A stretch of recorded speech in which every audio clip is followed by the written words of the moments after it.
Step in 1, 2, where are you? In compliance with the Open Public Meetings Act, PL 1975, Chapter 231, the notice requirements have been satisfied. The meeting dates for the year are confirmed at the annual meeting, are posted on the public bulletin board in the lobby of the Municipal Center, and published in the record within the first 10 days of the new year. Salute to the flag. I pledge allegiance to the flag of the United States of America and to the republic for which it stands, one nation, under God, indivisible, with liberty and justice for all. Roll call, please. Councilwoman Corsair. Here. Councilman Menon. Here. Councilman Michaels. Present. Councilwoman Dr. O'Connor. Here. Councilman Park. Here. Councilman Roglieri. Here. Joining us by Zoom, and the mayor. First, under to be considered, the 2024 road program. Jamie from Colliers, thank you. Good evening, everyone. Jamie Journstown on Colliers Engineering. Andy apologizes he could not be here tonight. So the 2024 road program, borough's portion of the Riverside Co-op is $879,000. Bridge Road is one of the roads that's on that list. We're going to move that off because there's some storm sewer repairs that need to be done. There's also a couple of roads that are on PSE&G list that are slated for main replacement. Preliminary estimates are 8 roads. So what we're going to do is work with Public Works and the administration in taking those roads out of the program so PSE&G can come do their work, and then move over to either include other roads or just hold off for a portion of that fund this year. That's to be determined. PSE&G will be replacing the road after they're done with that work? So the way it works is PSE&G will come in. If the road is under a moratorium, then they will pave curb to curb. Okay, which means if it's been paved or resurfaced in the last 5 years. So we've done an analysis of that. There's approximately 20 roads that could be impacted as a result of that. Then what happens is if it hasn't been resurfaced in the past 5 years, they would pave halfway. What we've done is halfway, so center line to curb on the side that they're working on. What we've done in the past and ends up working out very well for the borough is we would ask PSE&G to do a full width pavement on some of those roads, and then we would do the balance of them under the Riverside Co-op or some other cooperative. Sure. And it's a cost benefit to the borough. So that would be for the Riverside Co-op. Engle Street is also currently under design. That's a DOT grant. Yes. And Highwood Avenue, we're preparing, actually undergoing storm sewer repairs started today. There's one other location that is scheduled to be done. On the angle, do you remember the start and finish point? Because county's coming in to do Westervelt. It's Highwood to East Clinton. Yeah. Ooh, forget. Highwood to East Clinton is the only remaining portion. Oh. I thought they were going to do up to. Yeah, they're going angle down Westervelt. Do we have a list of roads that we could, and is there a rough timing for when the roads are going to be done? Sure, you just give me 1 second. First question, Engle is Highwood to Hudson. Okay, to the left. Okay, perfect. So, and as far as the list of No, roads, I'm sorry. yes. Highwood to Hudson's been done. Borough has them. Someone's. John. Highwood to Hudson has been done. I believe it's Highwood to East Clinton is what you mean. Is that correct? I'll have to double check my list, but I have, oh, yes. Highwood to Hudson this is the completed site. You're right, it is But the other side. It's still not the county side. Yes. It's on the ones that are not part of the moratorium, the 5-year. If they do any work, what happens there? PSE&G would pay from the curb to the center line of the roadway. Okay, So basically, you know, as in the past, they come in, they run their main, they leave it for a period of time so that the trench settles out, then they'll come back in, fill it, and then do the halfway. That's on their schedule. Yes. Coordinated, little yes. coordination. So we can just pass around the list of streets and the timing, just For the PSE&G proposed phase 2. For the, no, Or our road program? our road program. Okay, so we would need to get an updated list, Jamie? I have the list right here, I could read the streets off, we don't have a schedule at this point. Okay, so no need to read it off, but when it's, get the Yeah, schedule. so just please get that share. over to me and I'll get it to the council. For the council to note that the 2024 road program was part of the bond ordinance that we just passed. So the estoppel period for that bond ordinance is June 6th. There's an item on your agenda that will approve a resolution or consider a resolution for approval that will make it effective on that date, so we don't have to wait till June 11th to get the ball rolling. And, oh, I'm sorry. Okay, so you were fixing the mic. That would be it for the road program for 2024. Any other questions? Perfect. Do we want to go through, I don't want to keep Jamie here, you want to go through? James here gonna- before- He's gonna talk He's about gonna the talk about the skate, skate park. a few things. Okay, good. Skate park is the second item? Yes. So the skate park is currently out to bid. Bids will be received on June 13th. We're going through the e-procurement process on that. The skate park, we have taken basically the skate element, the new design standards that are required by the Joint Insurance Fund require making a fence. I'm not sure if Andy went over this with the council. So as part of the skate park requirements to be insured through the JIF, you need to have preferably a 10-foot, but they'll accept an 8-foot high fence around the entire skate park, so that it can be closed off at night. There's signage that has to go up. They require the design to be prepared by a qualified designer, so you have all the free zones between the element and fence, distance between the different elements. Swan Ranch is, we've been consulting with on doing the layout. So what we've done is in our bid specifications that we prepared, we have a base bid, which includes the removal of one building, the dog parks, butterfly garden, and the plots. And then as an alternate, we have the skate park, which includes the fence, the DGA, the curb to go around, and then the second alternate on that would be for a qualified installer through the co-op to install those elements. We're not talking a simple railing going down steps. This is a half pipe, quarter pipes, ledges, a number of rails. It's a significant structure that will be going in there for the benefit of the public.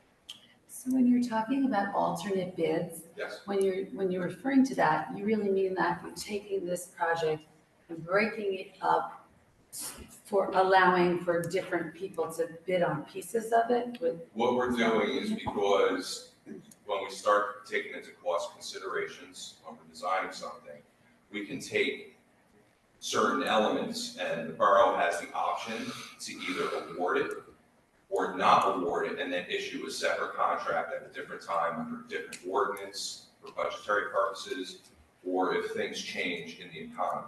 So it offers the flexibility for the borough to be able to do that. That's what it is. The borough has the option to either award all base and alternates or just base. Have you guys seen whatever this plan looks like with the fence and everything now? No, we have not Could we gotten that. see that? Just because I thought I'm gonna get this wrong. The original intention of the skate park area was you could also sit there during the day. So Correct. I got a phone call on Friday because of the GIF standards. Correct me when I go off if I'm way off. Because of the GIF standards, we have to have a 8-foot fence to call it a skate park. Secondly, all the elements inside that park have to be, like you said, like a certified skate feature. It can't just be a bench that skater can jump on, like I would have when I was a kid. Is that all accurate? Yes, and it has to be locked off at night. Which is the fence part, yeah. So it was, Which was in the original concept was to lock Correct. it at night for safety, but then. but not the fence with inside the property. Right. and then- That's where it's different. So why don't we just get a design? At least just know what they're talking about. Yep. So you're good with. Yep. So one of the things that has come up, I just received an updated cost estimate from the engineers today, and the costs are significantly higher than what we had allocated. there was a total cost of $398,000 previously appropriated, and then there was an anticipation of the $87,000 reimbursement from the Bergen County Open Space. So the base bid that Jamie was talking about is estimated to be $505,203. That does not include the skate park equipment. What's that number again? 505,203. So the bids will be open on June 13th, so we will either approve or disprove the estimate, and we can take action at our following meeting on that. The issue that we have, the fencing that's required by the JIF is estimated to be $46,000. So that's nominal, but the real issue that we have going on is the cost of the skate park equipment. Jamie Cannon in previous years had proposed a design that she had forecast to be $300,000. That has not been appropriated either in a bond ordinance or from the open space fund at this point. The cost estimate for the design that was selected is $500,000, which would bring the total project to $1,051,283, as opposed to $400,000. How is that so, I mean, that's almost funny. Can Jamie? can I ask though, Go is that a bit of is that a bit of a wish list, like top skate park? I remember talking to Dan about this, it's almost like top line skate park type of idea. The or- 350 was the original plaza at the old skate park, the Jamie number. So where we're getting 500 So, is. Could I just throw something out? So regardless of the design and everything, the big question is, why is the number so different? Right? So my understanding is that number was pre-COVID. As we know, post-COVID, numbers have changed. In speaking with the designer, they had given us a rough price of $80 a square foot. How we're coming up with that number. Well, What is it now? The skate park was Go ahead. Well, the skate park, when This whole they were designing That it was for pre- the other. My understanding is that estimate was pre-COVID. No, but the design we're talking about, the pre-COVID cost we're talking about is for the one at Roosevelt Commons. Correct. Yeah, that's kind of what. Right, but so as far as, so we're talking apples and oranges at this point. I believe we maintained the elements that were from the original design. Right. So we're talking about, this is a. But can I actually remember something on this that I want to talk, because to drill down on the thing with the skate park. When Andy put in the bid for the skate park, it was, his estimate was not the Jamie Cannon Right. skate park. So I want to get to Venner's point, the apples to apples. What Andy had put in, that was the 398,000 all in, was not that type of skate park. You're correct. So could you elaborate a bit on that? So initially, Like why are we switching to a fancy skate park? is what I'm trying to say. that was the direction that we were provided to go, was to have these elements as part, based upon, I believe, Andy's discussions with Jamie. Oh, okay, so perhaps there's just a communication yeah. thing, is because I think Jamie is still thinking of it as the skate elements that she had in the original plan in Roosevelt Commons, and I know that Councilman Park and I spoke, this plan that Andy put together, it was not supposed to be that top line, top skate park designer, uber expensive thing. Well, that's So- not, but that's not the No, question. Was there are- there are multiple questions. Which design went out to bid?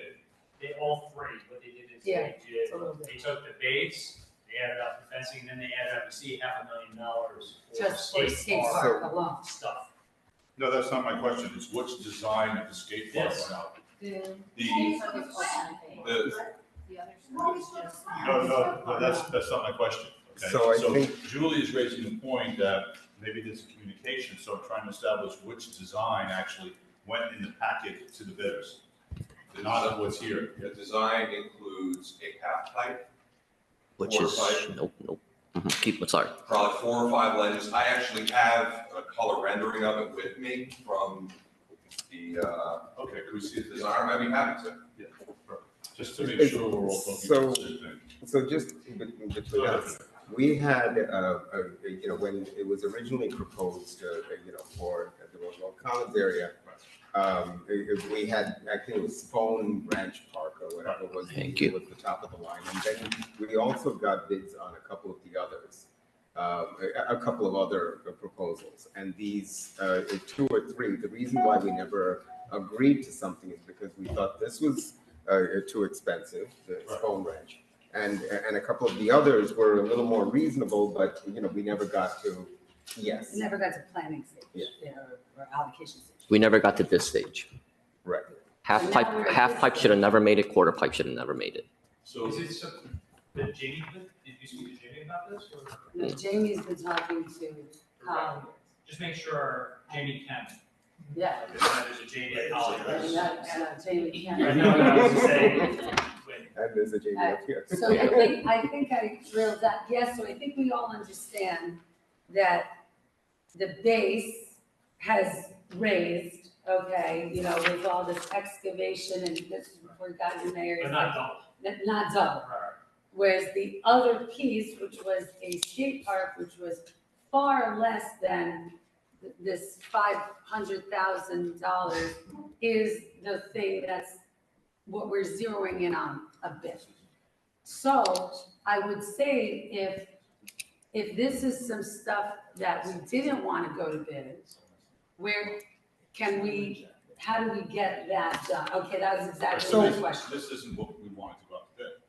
And I think Councilman Park might be the best suited to, because he is. So this part is a bid alternate, that would confirm or deny the 500,000. So we can open the bids and verify base bid and whether or not we go forward with the fence. And then we could do a separate process. Right, let's say the bids come in, we get the prices and everything. Can we, let's say it goes from 80 square feet down, it averages to 70, 60, whatever it is. Can we work with the vendor who wins the bid, who has a good bid, to redesign? It would be, It's it a would be different- tough to do, because and- the minute you start doing that, you question the integrity of the intent of the original bid. So, Yeah. so but I have a basic question is why didn't the other design go out with the bid? Because we got the wrong design in there. This isn't what we want. Right? There was no, this is the first one for the pool area. Well, I know what the mayor's saying. Right. When Andy put the package together, it included a skate park that had some skate features, and he didn't make up the numbers, he had that. So part of Where's the that? issue, I think, Jamie, that we need to have answered, if I could, in the administrator's files, there was a letter from May 3rd, 2023 to Jimmy Homsey from Andy. And basically it was proposing the improvements to the swim club property at $400,000 total, approximately $400,000 total. And the proposed improvements would include a skate park, ADA raised flower beds, renovation of bathrooms, walkways, pollinator garden, wildlife viewing area, fencing, site amenities, including water fountains, benches, etc., security cameras, demolition of the existing pump house, demolition of the existing kiddie pool, and restoration. Because on-site structures will be demolished as part of the project scope and assessment of the presence of asbestos, etc. will be added. So I think the question really is, how do we get from the $400,000? Well, a little bit more drilled down on the question is, I think everyone accepts that there's some inflation and this will be raised, and I don't think that's making anyone bald. It's the skate park, which was, I want to say, if I remember correctly, It's too short. rails. $80,000 maybe was what was allocated for the skate park. I remember you thinking that was a little low at the time. I remember you saying that, Councilman Park. So, But right, it's a chasm between so this 80,000 is the to perfect example. 500,000. So The original what I design understand, for it Well- Wasn't the original design. right, be so too from short? what I understand, this feature looks like a flowering pot, just a flower plot, right? It's got to be certified skate approved now. From what I understand, is that correct? Yes. That is also part of the price increase. So it can't just, In addition to the differences in the actual features, the features themselves, no matter what features you select, Will be more expensive. because of the discussions with the insurance, they have to now be certified parts or whatnot, and so But that price for each feature has So increased as well. the GIF's interest is this, and there's a bulletin that I can pass out, that the GIF updated in January. They basically are looking for the borough to have an outside contractor, professional, but they want to offset liability. Right. So basically, any professional engineer or licensed could design the skate park, but they're suggesting that we get one with experience in skate parks, because they're assuming the professional liability for But the is it design. only in the design, or is it also in the materials? In the design, they would spec out the materials. The materials are, there are specific requirements, you cannot use wood, anything that would create a laceration. There's embedment requirements as far as what rails, how far rails have to go into the concrete. right, So in the right. interest of time though, because if I'm understanding everybody else, I feel this way. And we want to get this done while the park is closed. That was the whole idea, is we want to close the park and get it done this summer. And everyone's balking at this price. Because I think clearly we had people talking to people that weren't, So The Julie, same I people think it design. goes back a second So- before that. It's not that, we're not walking at the price. This isn't design, this is not the design. the but council- no, what I'm saying, what So gave I us have the a- alarm I have a bell, is it proposed solution. possible to pull? Right, that's good. I have a Just the proposed skate park. solution. We can scale down the design, Oh, and okay. presumably Andy has the scaled down version. Original version. Right. Yes. And we can issue an addendum to the bid. We Okay, have time to issue an addendum so that the addendum to bid alternate number one will be received on June 13th. We can even extend that, because by the virtue of the date, you're not going to take action on this until June 25th. okay, So if we need to add a week extra week. to allow for the addendum and that process, we can do that, and we can move the dates. I don't want to waste the time in the sense of, the skate park that went out to bid is incorrect, it has to be amended. So we'll issue an addendum, and you have a estimate for the scaled down version, Jamie, or you don't have that with you? No, you don't have that. Okay, in conversations with Andy, you could, from what he told me, you can get a very scaled down version for between 80 and 100,000. Right, And then you go up Was in that. from there, so. and I would just say though, and also in the interest of the correct people talking correct, it would be good to bring in our recreation director, however, she's not the decision maker as to what. All we need to do is pull the last design. That's the design we want. That's what the council approved. It goes to the conceptual design when Andy was That's what last you here, approved. and that should have been what Right? Right. how you're seeing it. Right. All right, Yeah, Jamie Cannon did not, just to be clear on this, Jamie Cannon did not change the design or Can you guys hear me? justify ways to do something different. Chuck. Okay, I have a question. Do we have a number in mind that we're committed to spending on this? This is a ludicrous 250% delta on what we signed up for.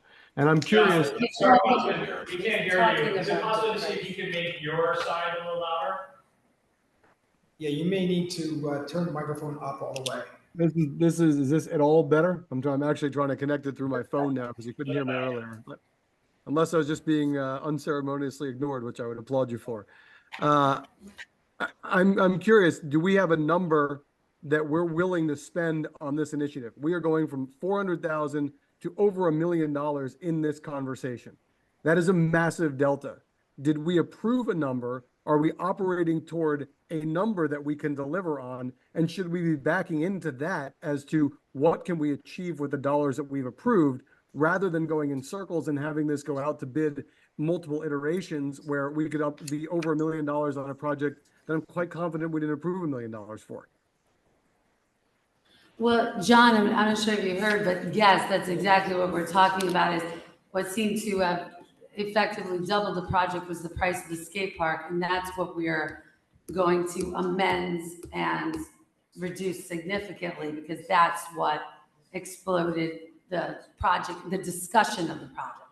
So, No, yes, understood. you're right. I appreciate that, and that makes sense, but it's a massive delta, and it's one that we really Oh, can't oh, operate a sure. reasonable budget with. But I also don't want to get in a position where we deliver an incredibly inferior product, right? Because if we do that, then it's as much a waste of money as spending to do it right, right? I think as a council, we need to do things when we commit to them, to doing them right.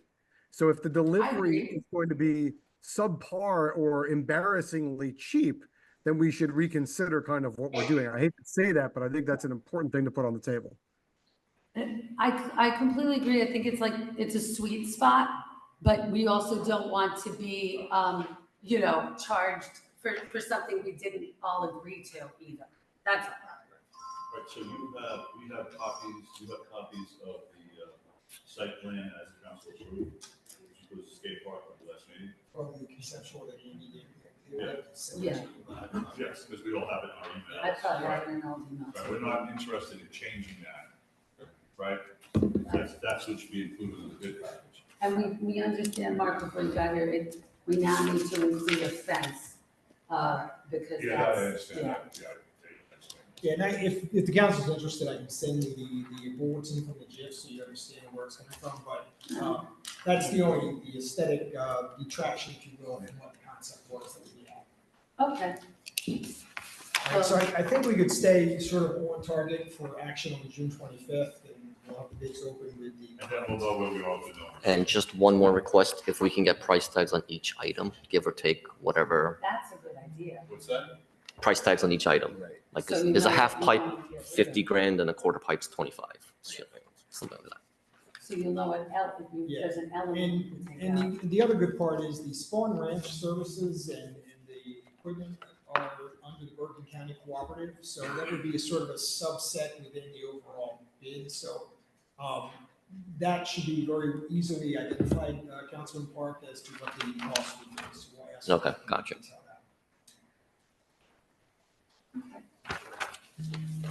And that is yours. Was there That was anything his else? last. That was just a skate park. This is your copy? Yeah, we did vote. Oh, okay. Thank you. All right. Works today, outside that. Okay, outside dining. Was there anything else we need? No. So, Thank you. Thank you. Okay, we're on outside. You have a question? No, I was just wondering if there was anything else we needed for. wait, so with the outside dining, you all may recall back during the COVID days, the state had put out regulations that basically exempted our township ordinances from prohibiting, any kind of umbrella or tent or whatnot during outside dining. That was then codified for another 2-year extension through till December 1st of 2024. So what we're looking for is either for you guys to put it on your mindset right now to know that this summer it's still under the state exemption, so to speak, because normally we wouldn't allow tenting unless it was a special event.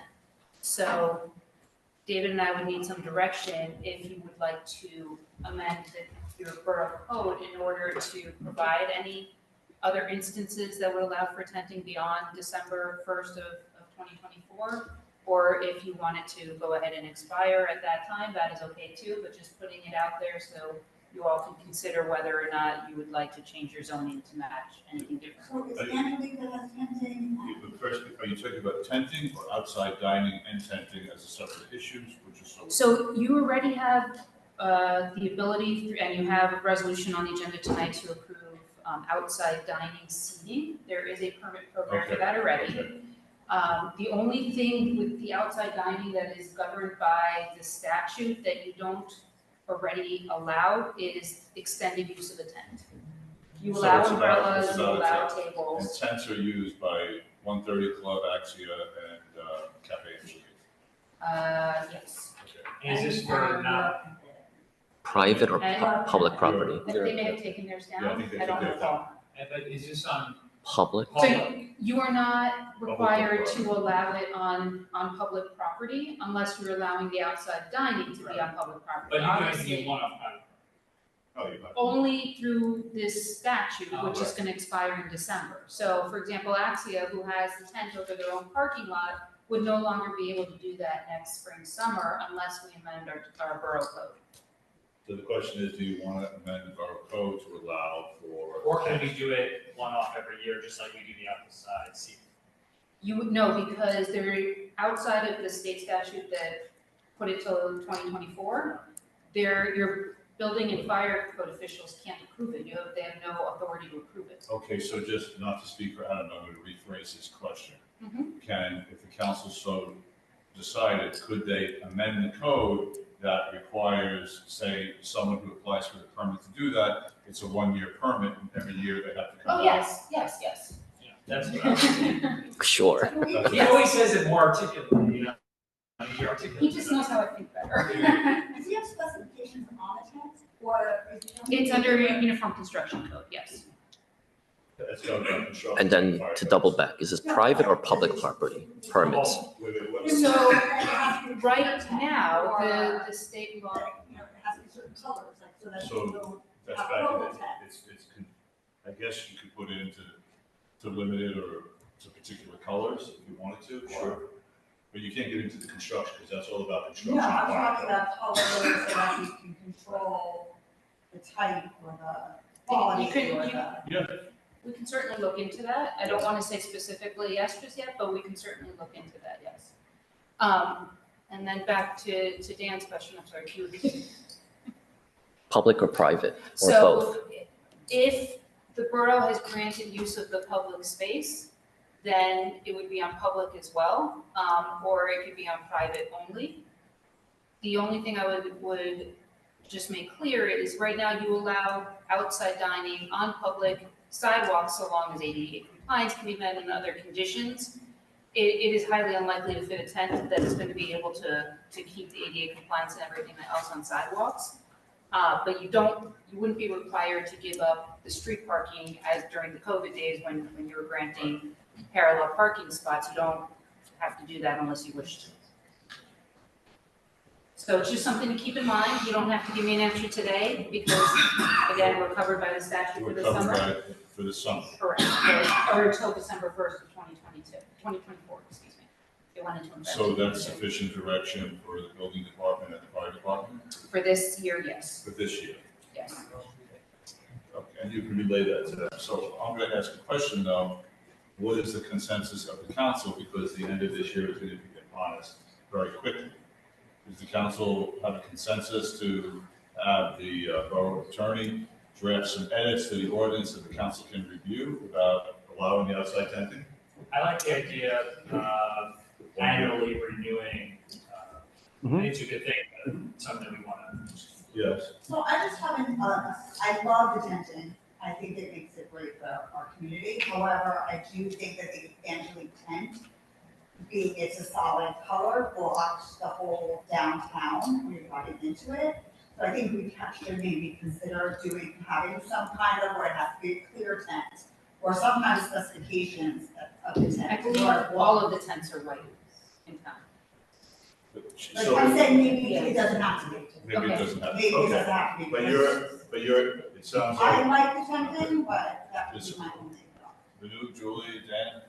Well, I'm not sure that we, this, I think we need to think about. 100%, this is just we just want to see if we want the borough attorney to make some suggested edits, and everything should start reading and studying, that's all. I mean, it's fine, she can start that process, but, That's all. but as far as, tenting in general, I agree with, I think that ends up being a blight on the community.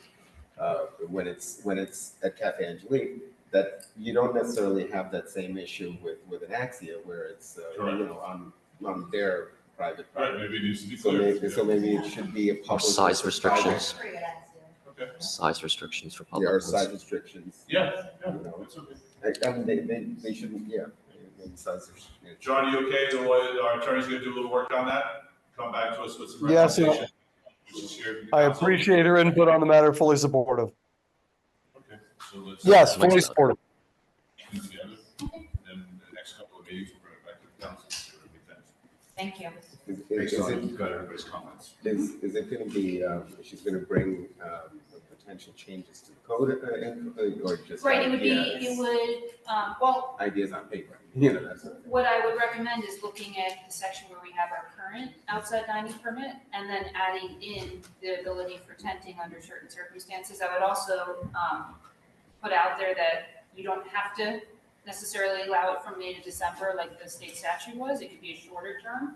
You know, Oh. maybe Memorial Day to Labor Day or something of that nature. That's up in the air as well. I mean, the only reason I'm asking is maybe instead of having it done on a, from a legal point of view, maybe we can have David as the bar administrator look into options so that we have certain ideas and, how we could do this. And then, And if we do this on an annual basis, we should set an annual fee, so. be a revenue opportunity. The current outside dining has an annual fee, but I believe the clerk's office is looking into all of their fees at the Okay. moment, so it'll be researched anyway.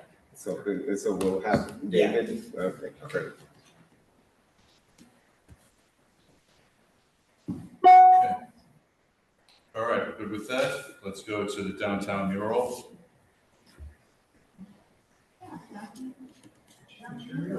So we talked about bringing art set to the downtown. So, I kind of enlisted to make it affordable, and very communal, the Bone Art Studio, which is downtown, an art studio, has been agreed for their students to do the art projects for us at no cost. We've selected a couple of locations that we thought were interesting downtown to add art. One would be one place in this municipal area, one of the walls. Another one would be kind of the alleyway by CBS where people congregate a lot. And one would be kind of on the new Bazaar wall, which is very common downtown, which is a big area that we kind of discussed, bringing art and culture of our community downtown. So I thought that would add a lot to it. Now, if you refresh the agenda, I kind of had the Bone Art teacher put together like pencil drawings of some kind of things that about our town that are important. We want to reflect. One would be culture, diversity, pride. Another one would be history, the history and the things that highlight our town. Angelique, that would be the third one.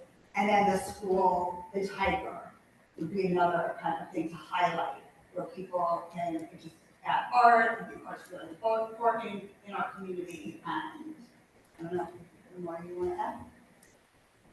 And then all we would be responsible for would be the paintings.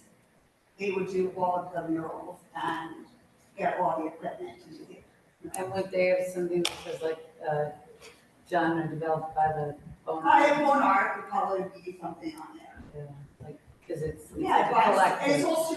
all students, it's a student art studio. So you're talking about the alleyway by CVS, Yes, and you're talking about, Lazarus sidewalk. the side wall where everybody walks by, and then one of the walls in this area, the municipal area. Like that wall. Like by the library? By the library.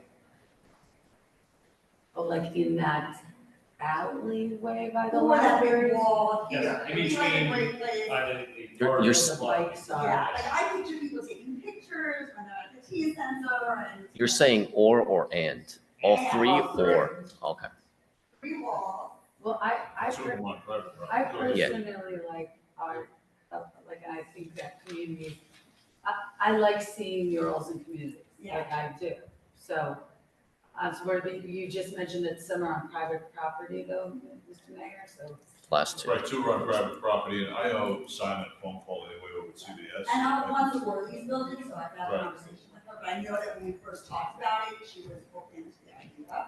I'll call My Simon. son did the mural that's on the outside of the Juma, and they do a lot of video in front of it, and it's really adding a lot to the town. I know there was an article in this last Tenafly newspaper about the murals that have been done by local artists, so I think it's, Like short. yeah, I'm not Which sure. mural is proposed for the side? Is that the race car guy? So That's the one over by the flagpole area, that wall there. Right, I would think that this, I would pick the Tiger one. I would feel the Tiger one might be for here. Downtown would be about the history and the one about the pride, or the pride one in this area. And so We we can feel about discuss that. Good, For our property, yeah. yeah, good, the Tigers over there, okay. And then one has a good thing, Stanton and Railroad and the Borough and the. So what do we have to do to make that happen? So I think when you probably need some kind of an agreement authorizing us to put this in place on the private property, and then we would maintain it in the agreement, or keep it fresh and so forth. Or would the school students maintain it? That would be their project, right? Barnard Academy. It's a private one. I mean, ideally, you have them at the private Right, properties this one- for those locations, and they only enter into the So the Boulevard would have an agreement with the private property. That would be the ideal. I Okay. don't think the borough should be responsible for All right. private property. So then with that being said, we would officially recognize the art students as volunteers, and they would be covered by the borough's insurance. So that's Something what would be, would happen. And then there's money available specifically for this project in the ARP funding, which we're looking to ensure that we encumber and spend down before the end of the year.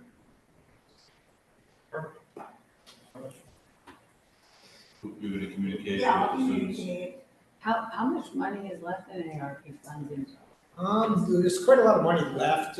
We have 784,000 associated with traffic issues. We did receive some bids, and there's some action lately that we did those two projects. And the lion's share of that would be for the traffic light at East Clinton and Dean. And then there's a couple of separate ordinances, I think one for 290,000. I'll get you a complete accounting of it and what the categories are for. And then there were some additional funds put into the most recent bond issue to add. That'd be good, so Yeah. just down the hall. All right. So we And can- then we can start at the municipal, and if it's faster to start here. Yeah, and I- Start putting- So the borough would buy the supplies, whatever they would need ordered. We probably want it to be some kind of long-lasting type paint for the outside, or some epoxy or something of that nature. But we can talk about that with. That's not what we want. This is the big thing. That's not all, Okay. should oversee the project. All right, great, good thing. Let's move on to the ladder one update. Yes, so this is the old ladder that is parked outside by the firehouse. It currently is in non-working order. It would cost about $30,000 to make it usable, to then put it for sale. The Borough Fire Chief and my office had received a call from the Bergen County Fire Academy requesting the borough to donate the truck to the Fire Academy, and that the county would then take on the expense of repairing the truck. What is the truck worth today? Truck, non-repaired is probably worth about $15,000, And what is it worth repair? between 40. between 40 and 50. So why would we waste our time repairing it? I mean that objective question. I mean, in other words, It's a Don't- no-brainer, they should take it. Yeah. So then we would do a resolution at the next meeting to. Donate it. Actually, that and notify the county, and the county would do a resolution receiving it, so. It's pretty amazing though, so for $1 million truck, down $15,000. Those miles are rough. it's like a Rolls Royce, it's just appreciation. I wish I could tell you I understand that, but, I didn't say I understand that, so it's just like, Actually, David, while you're talking to the powers that be regarding this, that's because Councilman Michaels just reminded us, we have this new truck, and I've mentioned in budget time, about when is this officially rolled out? I've seen it around town. I know they used to do something called a wet down, when you had a new Yeah, I truck would come do to a community. I did. And I was wondering if you could follow up with that. That is something that we all paid for, and I wanted to have it for birthday. I'll follow up with the fire chief, but I would imagine,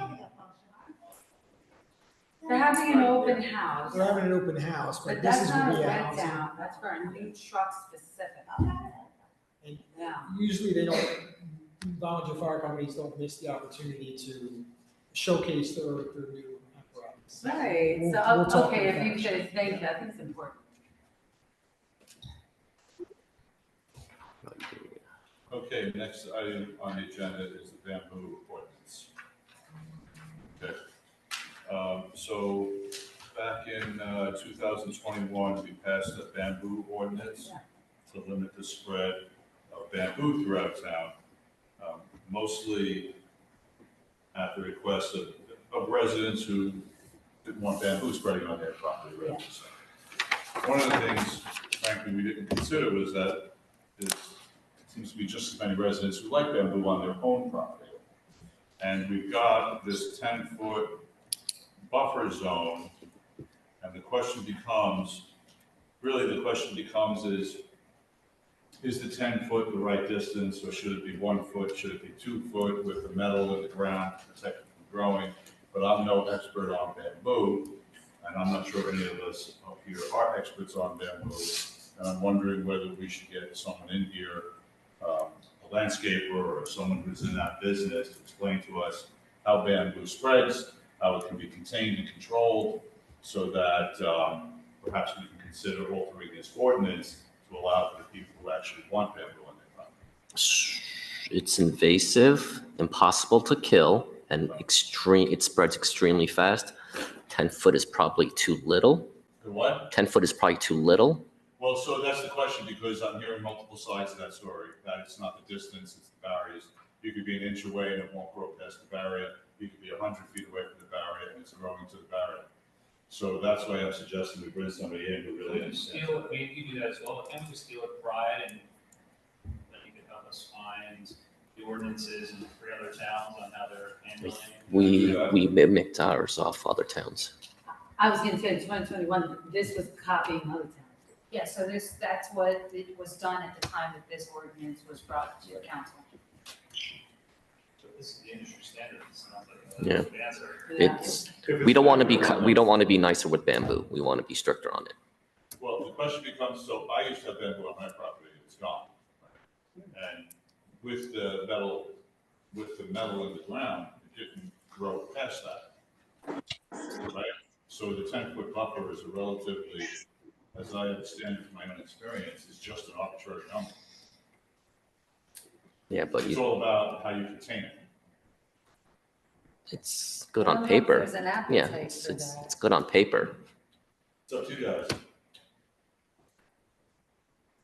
I don't think that, No, nobody wants to change it or consider it?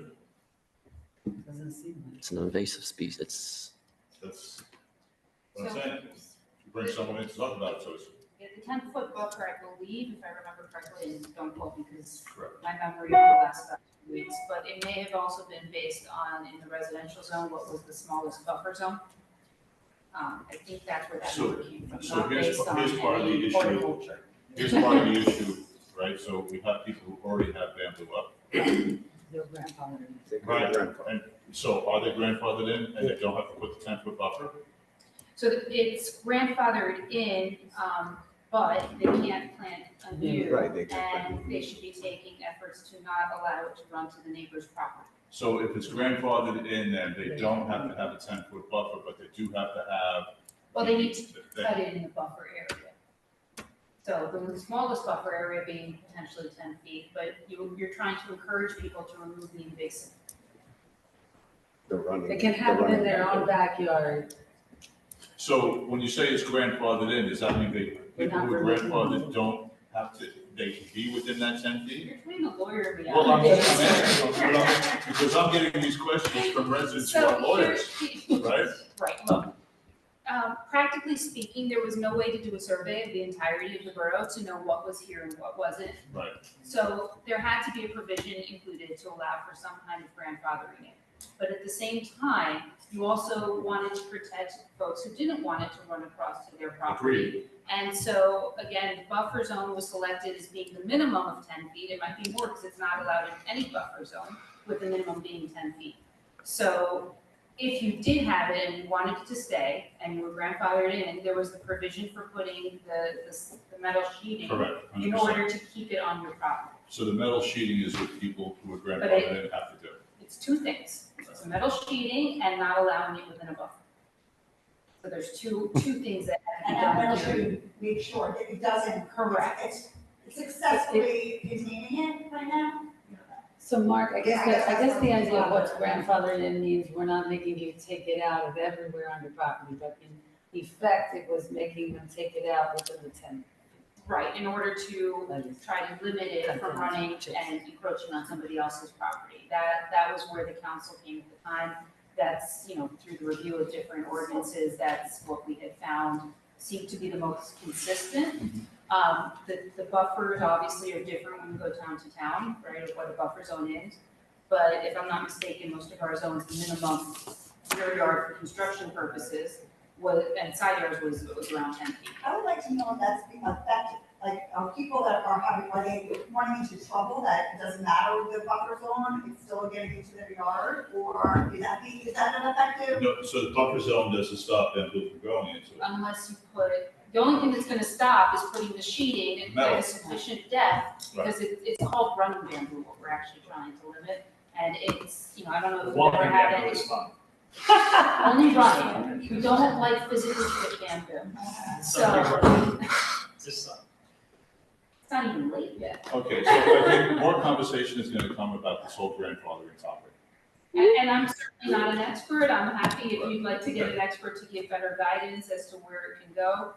But to Council President's point, this is what came out of a survey of other towns in Bergen County. Okay, so let's see if we can find someone to talk to us about that, who's in the bamboo business.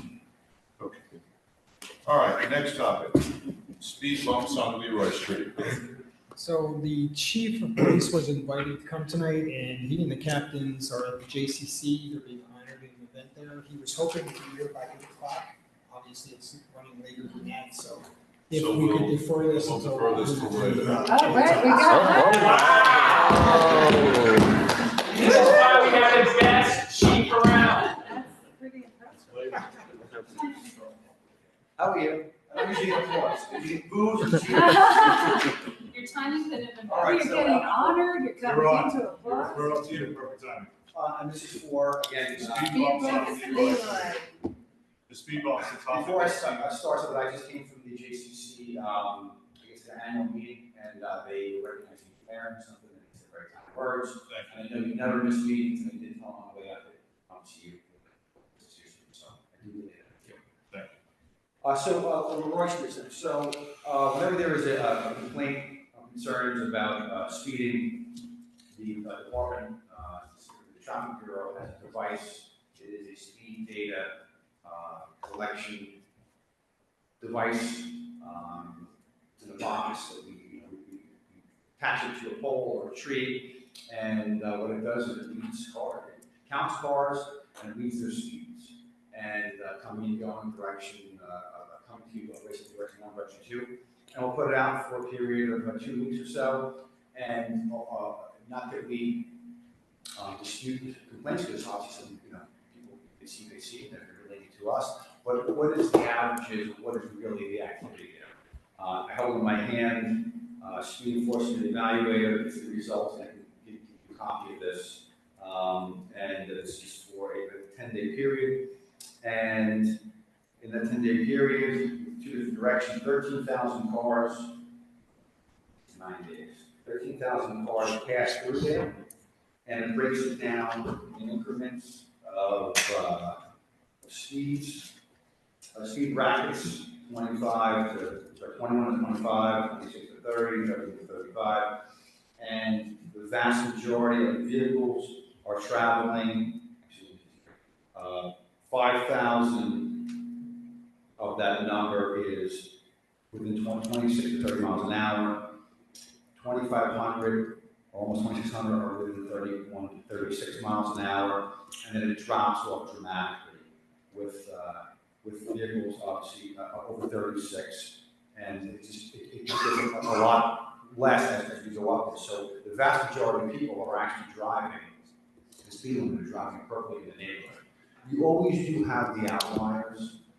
You have people that basically are, well, sometimes they're us, and some of the box creating us, and we're going to call. Hopefully the lights and sirens on. But we have had some issues in the area, since we do have fleeing criminals that are traveling on trails at an aggregate speed. And then you also have some people that are just traveling too fast. It's not a significant number. And this is, to me, this is always valuable to the departments, to the town, and to obviously to people in Pennsylvania, and then we want to share this data with them. So based upon the data, it doesn't appear to be what's getting wrong. The traffic sergeant, traffic bureau did do a detail over there recently, and he stopped a couple of cars, some from Anglo residents, Tenafly residents, and intend to do some more enforcement there also too, to show the cars to stop some people. But that's the data sets right now. Now, we do have other tools at our disposal. We are moving toward, we just stopped here with the Capitol, and we're looking to get some of these, their speed limits, speed limit sign is. I think this would probably be a very good location for that. I think that would be very helpful in that location. We can do a lot of different markings. We have done some markings already, with different signs and things of such. And when it comes to speed bumps, we haven't committed to that as a town. And I've come to you, talked about it many times, and not that we're very against it. I know that the road department, I think they have issues with it for snow plowing, and the fire department has issues with it, concerns about it for their apparatus.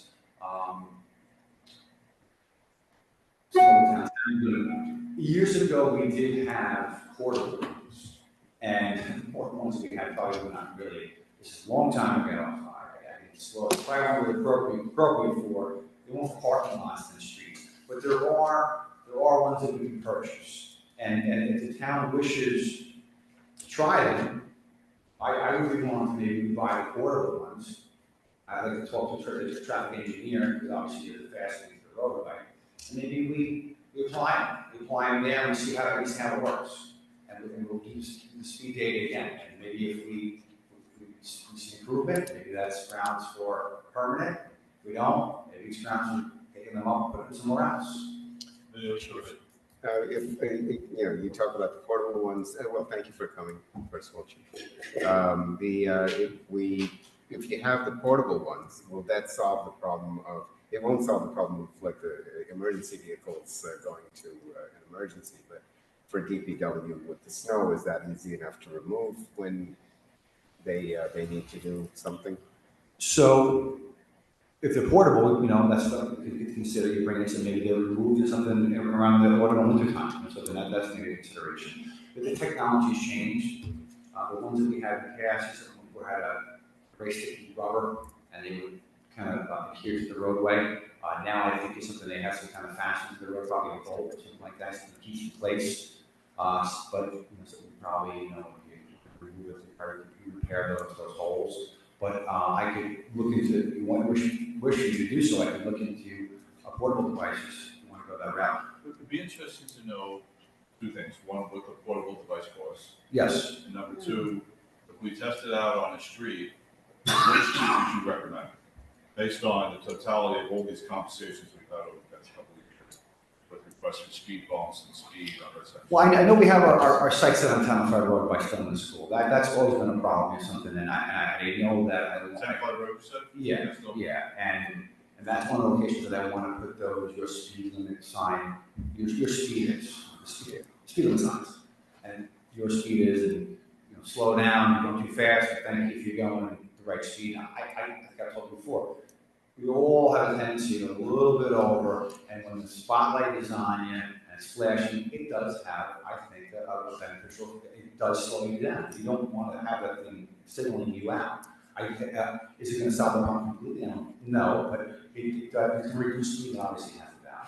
But we're looking, you guys proved it, a few sets of those. We're looking to deploy them, and they're permanent. And we have the one that move around that is temporary. These can be permanent, similar to the one that we have in Woodland, and it's going to have a solar panel charger. And so Tenafly Road, East Clinton Avenue coming down, not going out. East Clinton Avenue coming down. I would like to put some.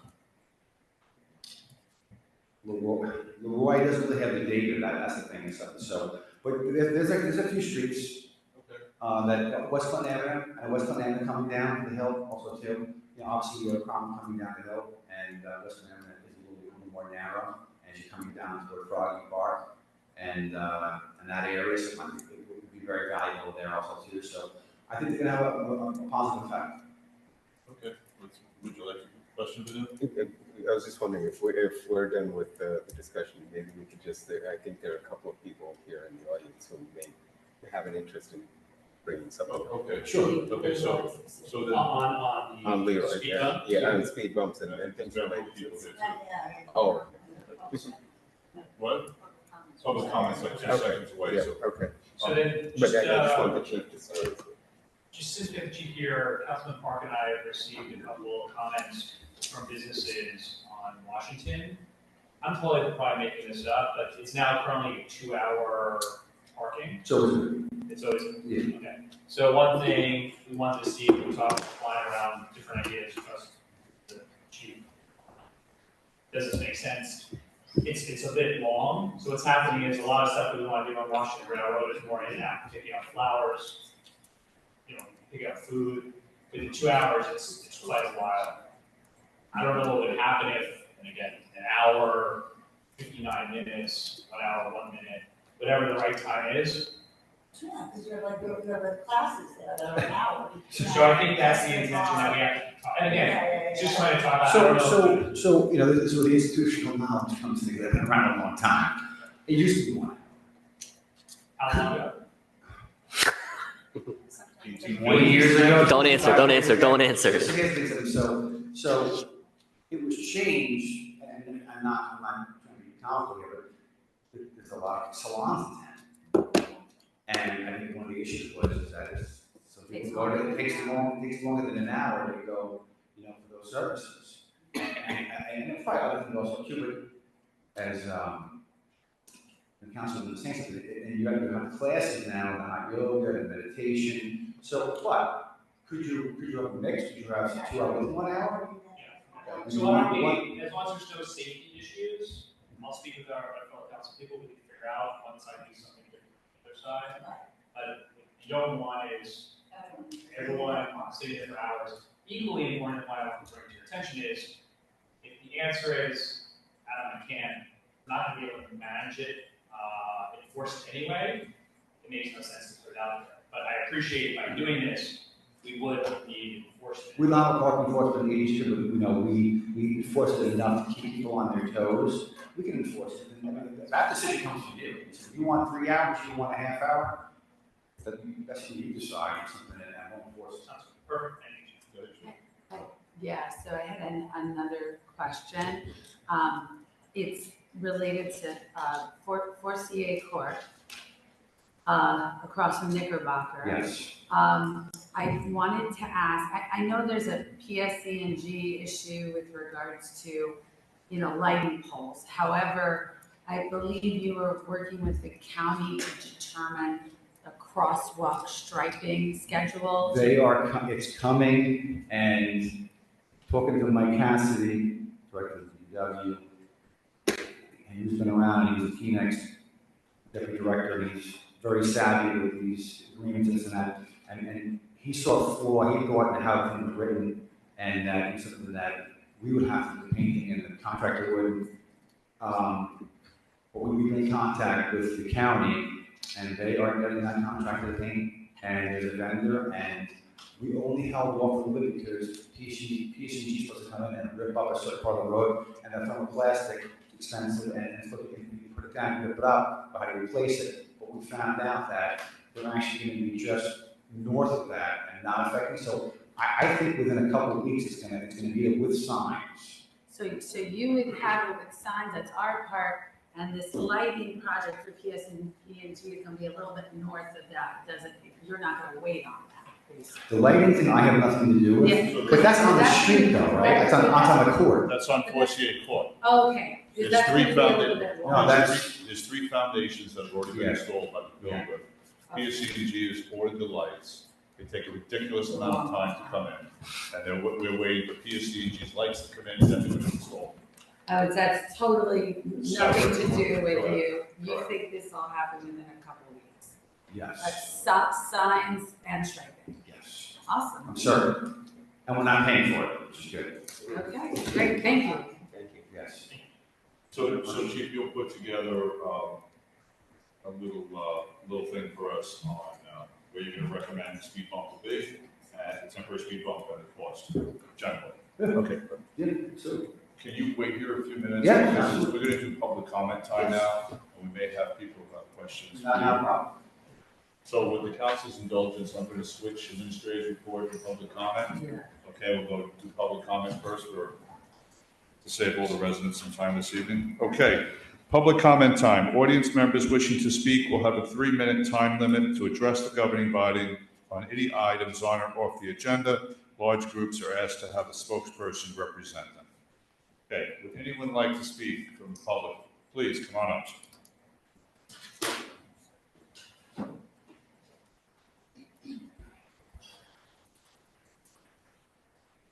If you could be so kind as to just give us your name, please. Sure. Council, Hi, how are you? if you can talk into the mic, please, Sure. when you're ready. My name is Jeff Goldsmith. I live at 10 Brook Road in Tenafly. Unfortunately, I'm up here to talk to you guys today about what was the funniest thing of the night, bamboo. It seemed like it was the funniest thing tonight to talk about. And I have some stuff, if you wouldn't mind, if I can pass up to you now. Jeannie, go right ahead. Go ahead, Jeannie. I apologize, it's 10 Brook Road. thank you. So I just wanted to try to get this in 3 minutes kind of quickly. Go ahead, take your time. We're here to discuss the buffer zone of bamboo. I think it's important that we understand two things that are at play here: the actual buffer zone and the details around that. And equally or more important is the enforcement or lack thereof of whatever decision or code the council comes to. Please refer to the timeline I provided in those documents. We've been dealing with bamboo on our property from a neighboring property since June of 2022. Here we are approaching 2 years later and nothing has been done. I'd like to stress I'm not opposed to coming to a logical agreement for all involved, property owner, bordering neighbors. I think it's critical, though, that any and all possible burdens that may occur do not fall to the neighbors. It's the property owners that are ultimately responsible for any and all maintenance, cost, care, and upkeep of whatever agreement code is set forth or determined by you guys. Just like a fence, think of a fence, it's installed at the property line. The homeowner that's installing the fence, he doesn't get the attractive side of the fence. He gets the unattractive side of the fence. When you're dealing with anything, if it falls, if it rots, anything, the homeowner is responsible for the care of it. The buffer zone, you talked about the buffer zone a lot. The width is up for debate. The most recent code that you guys decided was 10 feet and voted in by council. In the spirit of working together, I don't necessarily think a 10-foot buffer zone is necessary. I would say five feet for a starting point, wide enough to fit a skid steer, a small tractor, for those of you who don't know what a skid steer is, to fit in and dig out what needs to come out before manual labor gets in to hand dig and track rhizomes, which are the roots of bamboo, to the end point. Less than 5 feet would entail almost all manual labor, drastically increasing the cost and the burden for people that can't afford it, creating more hardship for those people. Aside from the width of the buffer, the most important thing that no one has discussed here tonight is the height of the bamboo, which is immensely important. Allowing bamboo at whatever width you decide the buffer zone is to grow to a current height of 70 feet, 80 feet, 100 feet, which is on my property right now, makes zero sense. It topples under all sorts of conditions, rain, wind, snow, it's just physics. Limiting the height of the bamboo to say 25 feet drastically reduces these chances. In the sense of coming together again and trying to work together, limiting the height allows trees, bushes on neighboring properties the chance to thrive. Currently, our trees have no chance. Sun, air, water, everything critical to life of trees and bushes are void by the infestation of bamboo. The next thing I want to just quickly speak about is enforcement of whatever code is eventually approved. How is it enforced? How is it dealt with? When bamboo falls, cracks, wilts on the owner's property, the landscaper cleans it up. The owner sees it and the landscaper cleans it up. When it does that on a neighboring property, the landscaper of the owner does not see it, only we see it. Do we, the neighbors, have the burden of contacting the property owner, the code enforcement team, their landscaper, or do we have it addressed by our landscapers and then bill the homeowner appropriately? At the end of the day, no matter what buffer is improved, it is paramount that height, monthly, seasonally, quarterly checks and assessments are done to ensure that the aesthetically beautiful side of the homeowner is equal, if not better, for the neighbors. Neighbors should not and cannot bear the burden, time, headache of having to consistently deal with what is not theirs. Pictures and words cannot express the magnitude of what is happening. I invite any and all of you to come see the gravity of what is happening to my home. Properly and thoughtfully planning, seeking advice from professionals, Cambridge landscapers, Paul Keys, others, before a formal change is made to current ordinance will only lead us, without doing that, will only lead us back here debating the same topics. Meanwhile, 2 years in, absolutely nothing has been done at my property or my neighbors at 14 Brook Road, JD and Jan's property. Please see the included photos. I believe he would like to speak. One thing I would like to point out is on pictures number 1, 64 Park Street. That is one neighboring property of the property that has the bamboo. They agreed to a 3-foot buffer zone. You can see in the pictures marked number 1. That is what a 3-foot buffer zone looks like.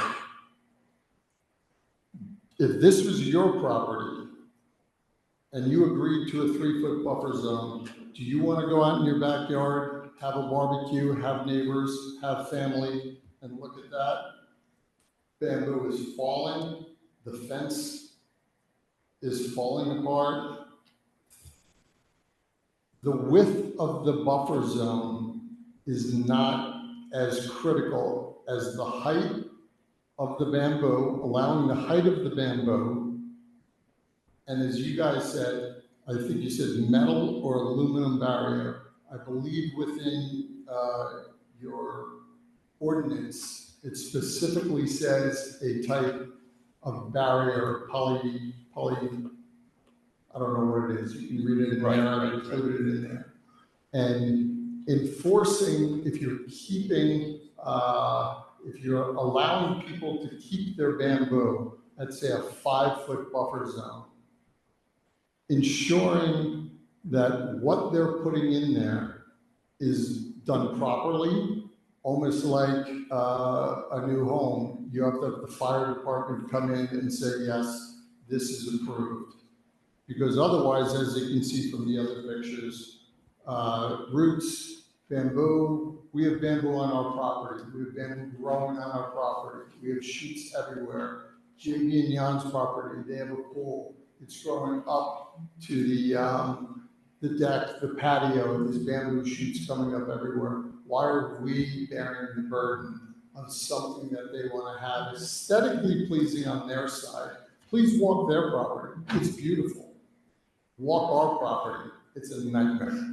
Well, I think you're right about one particularly important point is it's when we pass this ordinance, like you bring up this issue of the height. I don't think we ever considered the height as a topic to concern ourselves with. So you and I are in agreement. We need to bring someone in to give us some more advice on how we deal with this situation. So. Sure. So And I know thank you. Paul Keys, I've spoken with Paul Keys, I've spoken with some other landscapers. Dave who were born and Cabela, raised in Tenafly. Yeah. There's more work to be done on this. Mr. Yep. Mayor, Yes.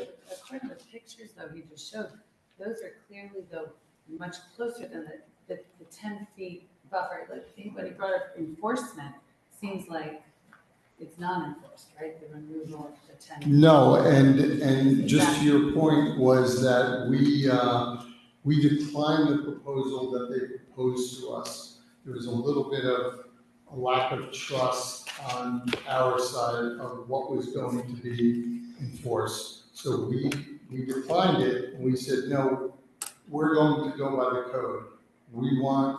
You made the rules, it says 10-foot buffer zone, that's what we want. Code enforcement issued the homeowners the letter, Okay, registered mail, they had 10 days to remove it. okay. As you can see on the emails that I've attached there, I reached out to them, that was in July, I reached out to them in August, nothing was done. I reached out to them in October, nothing was done. This is 2022, this is 2 years later, nothing was enforced. So whatever code we end up agreeing to, how do we ensure that it's enforced and the burden doesn't fall upon That's very the clear. homeowner? It's not on our property. It's not your That's bamboo. totally- Correct. Okay. Fair enough. Yeah. Thank you for your time. Thank you for your time. Thanks for that education. Could you come up and just give us your name? Address not required anymore. Robert Silver, Tenafly, New Jersey. I've been a lifelong resident as well as an attorney, and I'm here in both capacities, having represented the homeowner who was the subject of the comments just made. I'm happy that this prior speaker mentioned that my clients had reached out, that I had reached out on behalf of my clients to try to resolve this issue. So a lot of his presentation was, no one's done anything, I haven't heard from anybody. And at the end, he mentioned, oh, I did receive a notification. Yes, I wrote him, as I wrote to every other property owner, giving them what we're trying to do with a professional person to install barriers. Dave Cavill, my client, spent thousands of dollars with every other neighbor, but the gentleman who just spoke and his neighbor, and remediated all the situations, and they have been remediated. We offered to do most of the things he asked for. He wanted to cut down. He never called me back. I reached out to him, I wrote him a letter, the town was aware, and the code enforcement, which is why nothing's doing, because we were trying to resolve it as neighbors would resolve the issues. When someone doesn't respond to you or rebuffs your attempts, it's rather gratuitous to come here and say, oh, no one's done anything, and they haven't enforced anything. We tried to do exactly what he was discussing. We would have installed barriers. We still install barriers. We would trim down the height of these things. The concerns that the prior speaker raised would have been addressed had he really called me back or spoken to my clients. He said he doesn't have trust. He mentioned Dave Villa.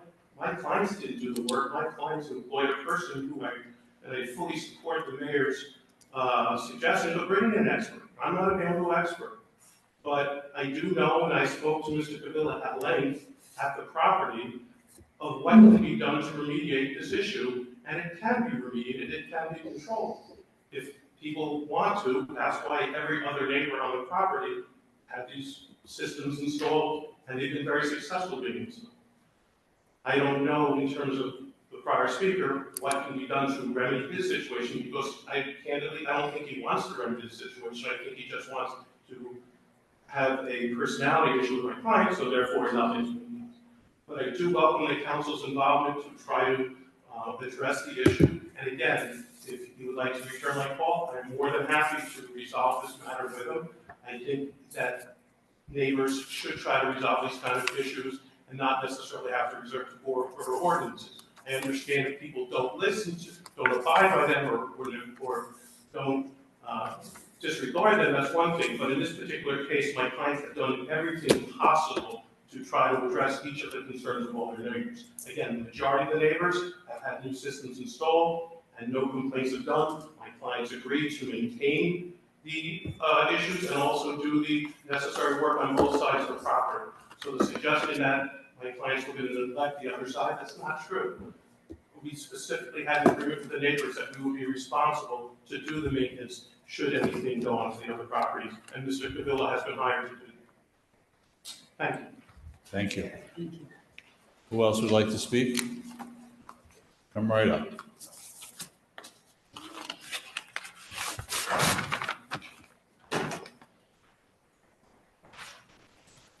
Good evening. If you could just give us your name, you don't have to give us your address. So I'm Javi Liu, 14 Road. So first, I want to thank you everyone for being here. Ooh. This is what I collected this weekend. So I understand. Thank you for what I forgot what I was thank you for what you're trying. Yeah. This is what I collect over the weekend. Big deal. I see you and more. If you have time, be interested, welcome, take it off.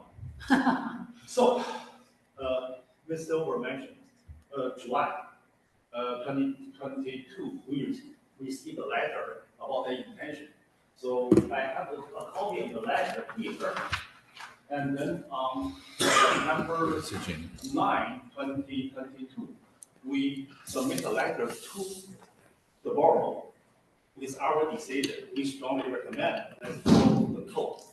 Actually, the day before we submit the letter, my wife have a text, and the documented text sent to Karen. I think you'll receive it.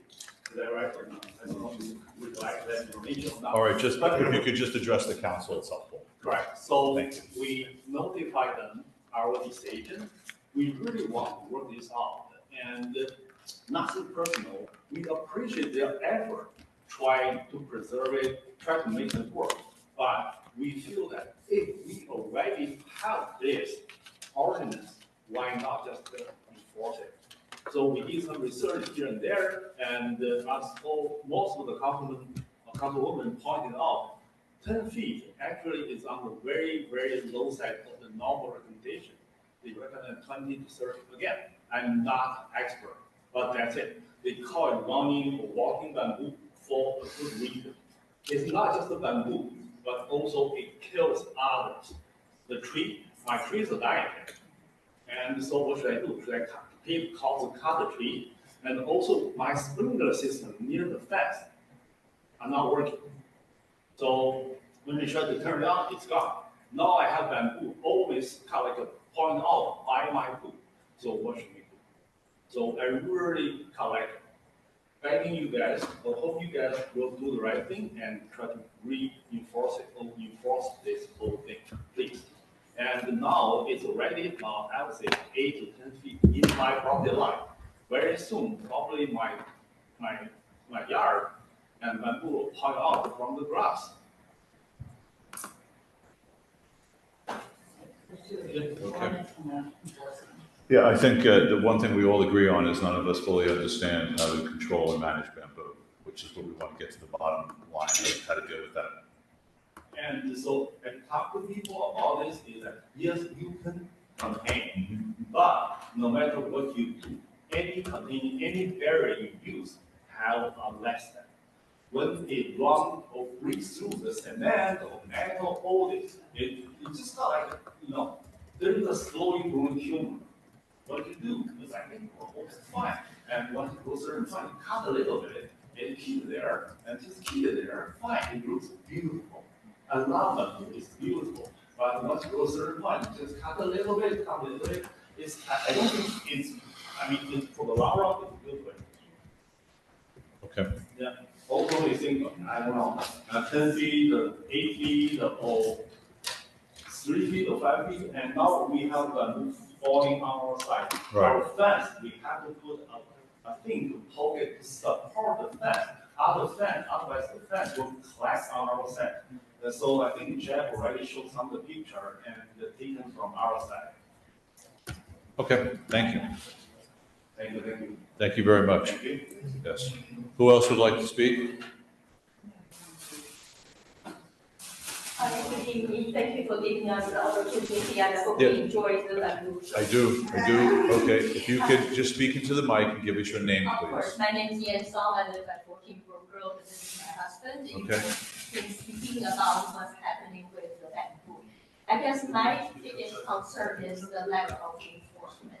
Because when the cats, when they send the letter, I called multiple tree people just to come in, fence tree Carol here and a few others were there. I think that everybody's gut reaction is,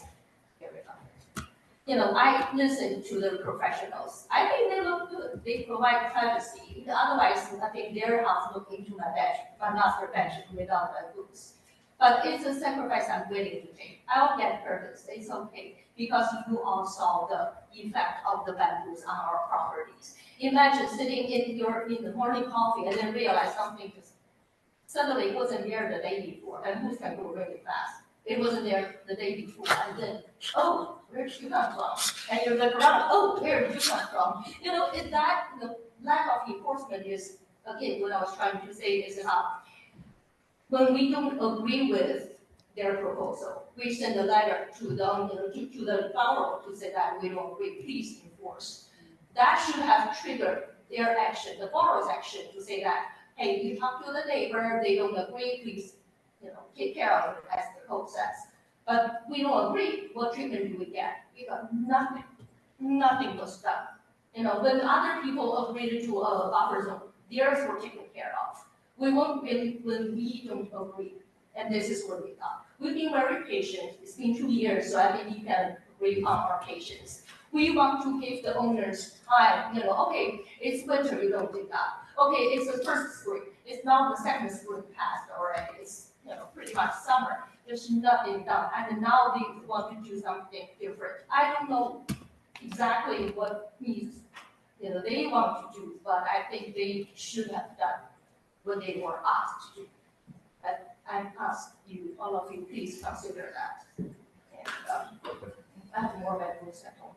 All right, thank you. Really appreciate Thank you. it. Thank you. Can you eat bamboo? Who else would like to speak? Yes, please come up. I feel like root is at a If you could speak into the mic and give us your name, please. Either one. My name is Jenna Lipton. I have some questions. So I was here before about the sidewalk on Monroe Street. Yes. Elmwood Terrace. So there's some questions. Can I circle back to our previous conversation about safety? So the biggest question that I have, and thank you, Councilman, for giving that to me for all the information with the Borough Administrator. It's the safety of the children walking on that street. I live at the top of Elm Street. Everyone walks to school, to Smith School. I've been going to Smith School now that it's been nice out to kind of figure out how many people are walking in that direction. And there's a significant number of parents walking their kids to school. And speaking to parents, they don't feel safe letting their kids, even their fifth graders, walk by themselves because of the curves in the street. Specifically the area between, it's closer to the Englewood area by Bliss. There are curves in that area. It's incredibly, incredibly dangerous. There are always cars parked there. You have to jump. I literally had to jump onto the grass to avoid getting hit by a car. So it might not be the speed that's actually happening, although I do see cars speeding all the time. But it's the nature of the actual road. And I think about where the sidewalk ends. You're at Smith School and the sidewalk literally ends. And then the sidewalk picks up again on Elmwood Terrace in Englewood. And I know I've heard that it's very expensive to build the sidewalk, but something has to be done for the safety and for the walkability of our community.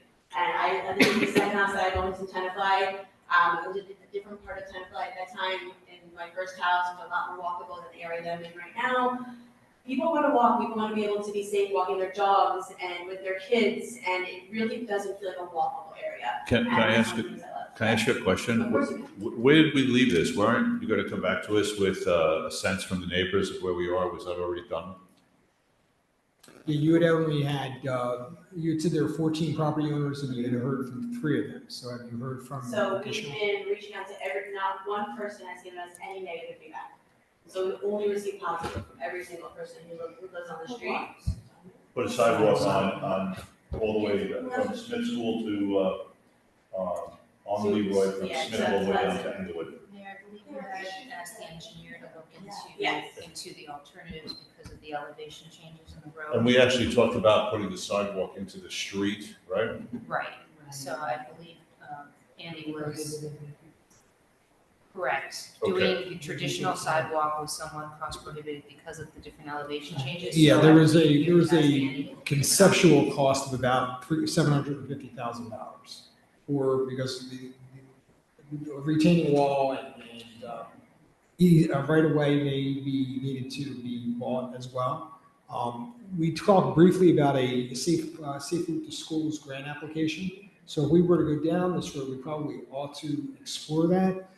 Where we left it is the engineer had proposed a $10,000 fee just to investigate this. Well, I gotta interrupt you just for a second. Jamie, go ahead, then I want to make a comment before you. I was just wondering what the effect that you found into like a bike path or a walking path with like a pink line versus a sidewalk. You know how they're like bike lanes and walking lanes. Like, do you think that could be a solution that cars don't go into, and that could do kind of like Very narrow, and no parking or no stopping in that on that street? So that's marking something, and all of those things do have a value, but you're still on the road, but you're not. She's looking for the safe haven, basically. Yeah, but yes, but that is a possibility, to try and channelize the vehicles and keep them off of that.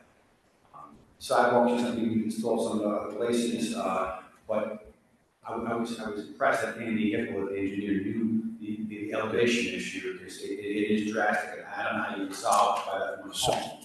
So when we expanded the sidewalks on Downey Drive, on the eastern side of Smith School by the entrance, instead of, there's a curve there when you're driving east onto the other, you're making that right turn east, okay? Put them in there. Instead of chopping up the person's lawn there, we actually extended the curve 4 feet and then took over 4 feet of the street to create the sidewalk. We should consider that for Leroy. I don't know what the width of Leroy is off the top of my head, but instead of doing all this excavating work, taking all this grass up, just put a curve 4 feet to the east of it, concrete it, and call it a sidewalk all the way down the street. Are you referring to the curve section? Of Leroy. The curve section is actually Upwood Terrace, actually.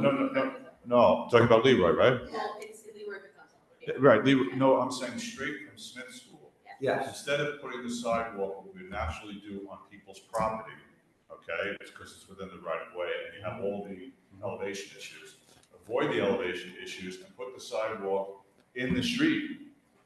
Right now, you know, it's the sidewalk's 4 feet wide, plus you have a foot of grass, you take 5 feet and put a curb in, and instead of worrying about the elevation, it's already flat.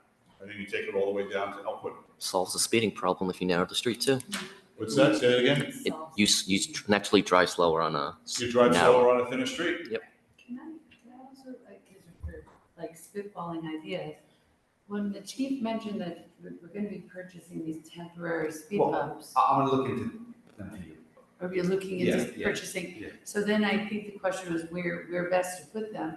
Is this with Leroy, since we do have very interested residents from Leroy, is that a place that might be a place to explore, you know, to do it maybe first up? I mean, I know we're going into summer, Well, you know, but- going to school is less. Keep in mind, I think it's more like right, a street issue. it's a separate topic, it's a separate. Well- Speed thing, I know, Well, I it's live kind there, of I hand get it. in glove. It's just having kids. It's kids, it's people walking dogs, elderly people, it's anyone trying to get in an area. I can tell that something is going to happen, and I'm worried that. That's why we put them in on Downey Drive. Yeah, it's, and I People walk think, to school that way. in terms of being a green town also, more kids walking to Smith School. Yeah. Instead of them driving on an area, I also was observing, you know, cars turning around, when you turn right by that entrance to that back at Smith School. Kids get let out. And they get let out there. I spoke to the crossing guard. He's seen many issues that have happened. Kids almost getting hit by cars because cars are just, you know, speeding down, dropping their kids off. Well, that's what I was wondering, also that speed component, I just, if we are getting speed bumps, maybe that assists. The speed, but it's it's the narrow street, it's the curve, it's the walkability, and it doesn't make sense. I wonder how wide that street is. Any other questions? No, we had mentioned the. Oh, go ahead, Benoit, I'm going to sorry. the schools. I happen to have the road Hold information, and it's, for Leroy Street, it's mostly 29 feet. And then in some areas, it's 35, from Bliss to Elm, it's 35. Width? Yeah, the width, yeah. What's the road have to be? 25? What's the default? And then just one last thing, if we would go through the school grant, I looked into the school grant as well, that would be, if you could start that, if that's what we need for us. We've gotten great feedback on that, and it's like 800 or 900 years to get that money out. Yeah. We pay for it out of our funds. Yeah, we keep getting told that grants are no go. Until it's a big enough project. It has to be I appreciate the time and all that. No, I. Okay. Yeah, I'm gonna keep working with this, so we're. So I have a Thank you question, very much. question for the council. Thank you. Thank you. Should we ask our traffic engineer at Brightview to just give us in other words, have the borough administrator explain the situation, and have him give us an estimate of what it would cost for him to investigate this, what that firm would cost?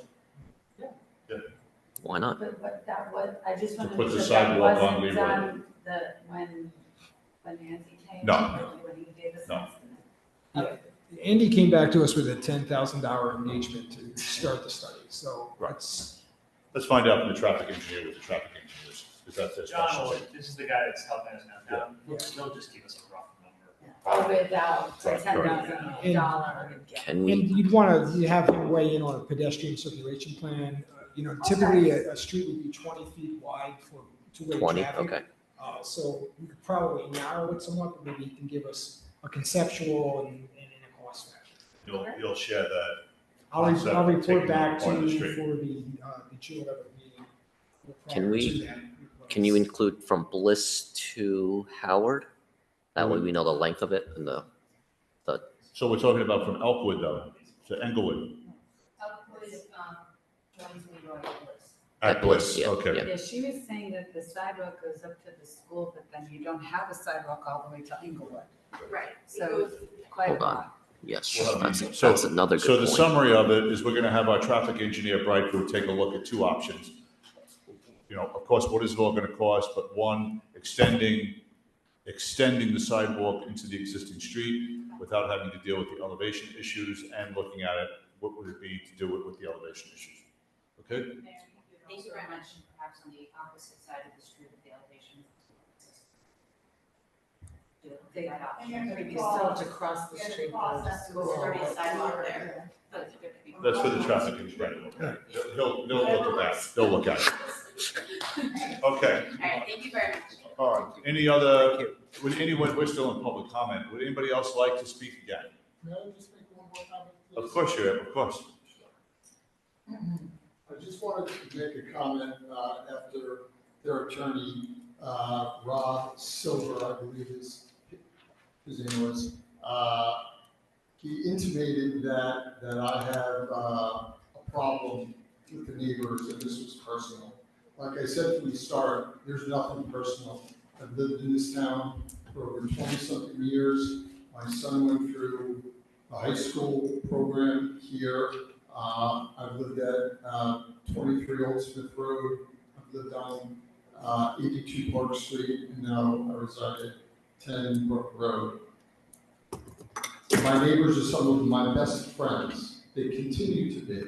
I have nothing, no ill will towards my neighbors. Fair enough. We're And not taking any of this personally at any level Okay, whatsoever. but he We understand. intimated that I did, and I just wanted to expunge that. And just to his point, because they're on a flag lot, their lot, 9 properties touch their property. Of the 9 properties that touch their property, only 3 of the properties have a bamboo issue. Myself, JD, who spoke, and the one property that I provided the pictures, that they did do the 3-foot buffer zone. There's pictures proving what a 3-foot buffer zone actually ends up looking like for the neighborhood. So when he was said that, he worked with other neighbors and they figured it out. One neighbor, she's a very nice woman. She's in her late 80s. We help her sometimes with her dog. I don't think she's a full mind of what's going on. She agreed. But that's it. They didn't work with any of We the understand. neighbors. Okay, no, I appreciate Thank you that. very much. Thank you for your time. Have a good evening, thank you. Is there anyone here else in the chamber who would like to speak, public comment? Is there anyone else out there on Zoom who would like to make any public comments? Jeannie, you see anyone with hands raised? No hands? Okay, so we're gonna close public comment time and just revert back to the administrators, the very brief administrative report. Yeah, this evening. I'll be. Oh, he's gonna say, he's. Mayor, I'll be very brief. We had some computer issues. That's why you don't have a written report tonight, but I'll email that out tomorrow to you. The highlight of the report is really directing you to a memorandum from the CFO in reference to our bond anticipation note sale. The results of which we had 5 bidders, and it was very competitive. So the bond anticipation note was 16.9 million. The closing date will be May 23rd with a maturity date of May 22nd of 2025. So our net interest cost would be $625,215.50 and a percentage rate of 3.70981%. It's incredible. Congratulations to Susan and her team. That's Good job, Susan. one retired from government to come to my office and help me with this. That'd be great. Okay, go ahead. All right, and we are moving forward with some of the public-facing seamless internet experience. We've concluded that Edmunds, which is our financial management software company, has modules that fit our purposes, so we're going to be engaging them for that. And then on the HR side, we have we're in a trial period with a few people for a solution for HR, which will feed into the payroll company that actually does our payroll. Great. So hopefully we'll have that positive report to you on June 11th. Do you have the vendor name off the HR part? The HR, we're looking at Bamboo, no pun intended with Bamboo, but Bamboo HR. Yeah. That's too close for comment. Yes, Keep pushing it. And that's it. That's it? Okay, thank you. All right, we're gonna move on to the consent agenda. Could I get a motion to approve? Go ahead. Can we just get an explanation of the developers agreements? There are 4 of them, 209, 210, 218, and 219. Did you say Want to 2010? answer those? No, you said 2010. So these are developers agreements that were approved by the planning board for projects that were approved? Right, so the developer agreement would just ensure that the planning board requirements from the board resolution are memorialized and also sets forth whatever escrow amount would need to be deposited based on that. Is this a new thing that we're doing? No, we just happen to have a lot at one time. Yeah. No, they've come before you before. Well, I mean, is there any way to kind of explain each one? Just so that the public can be aware? These are all from the planning board. But these are things that happened last year or 2 years ago, things like that. So, I don't track them, they're prepared by the planning board attorney, so I really don't have that level of knowledge, otherwise I'd have to go in and look through the full, the file. I've read as much as you have. Okay, then I'd like to pull those 4 out and vote on them separately. We want to vote on them separately.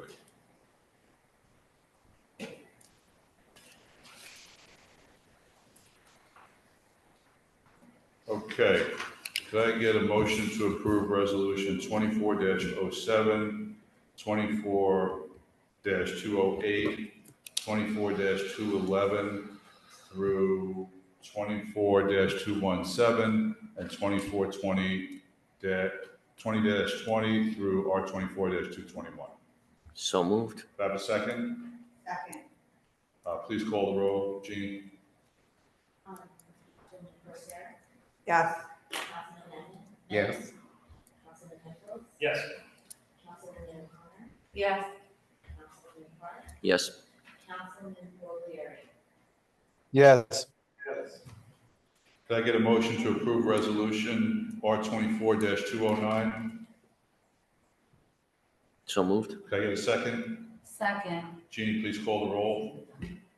Councilwoman Corsair, Yes. Councilman Lennon, Abstain? Councilman Michael, Yes. Councilwoman O'Connor, sorry. You were speeding it up there, huh? He makes way. Yes. And Councilman O'Leary. Yes. Councilman Park. And Councilman Park. I'm sorry. Yes. Could I get a motion to approve resolution 24-210? So moved. Could I get a second? Second. Jeannie, please call the roll. Councilwoman Corsair, Yes. Councilman Lennon, Abstain? Councilman Michael, Yes. Councilwoman O'Connor, Yes. Councilman Park, Yes.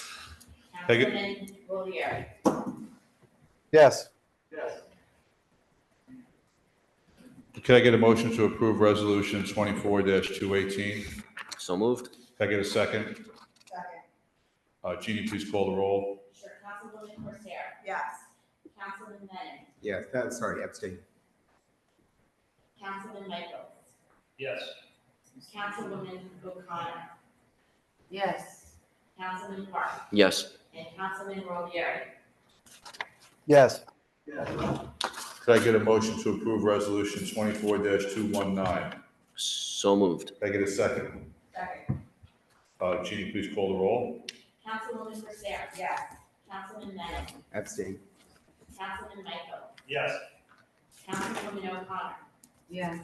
Councilman Park, Yes. and Councilman O'Leary. Yes. Could I get a motion to approve resolution R 24-222?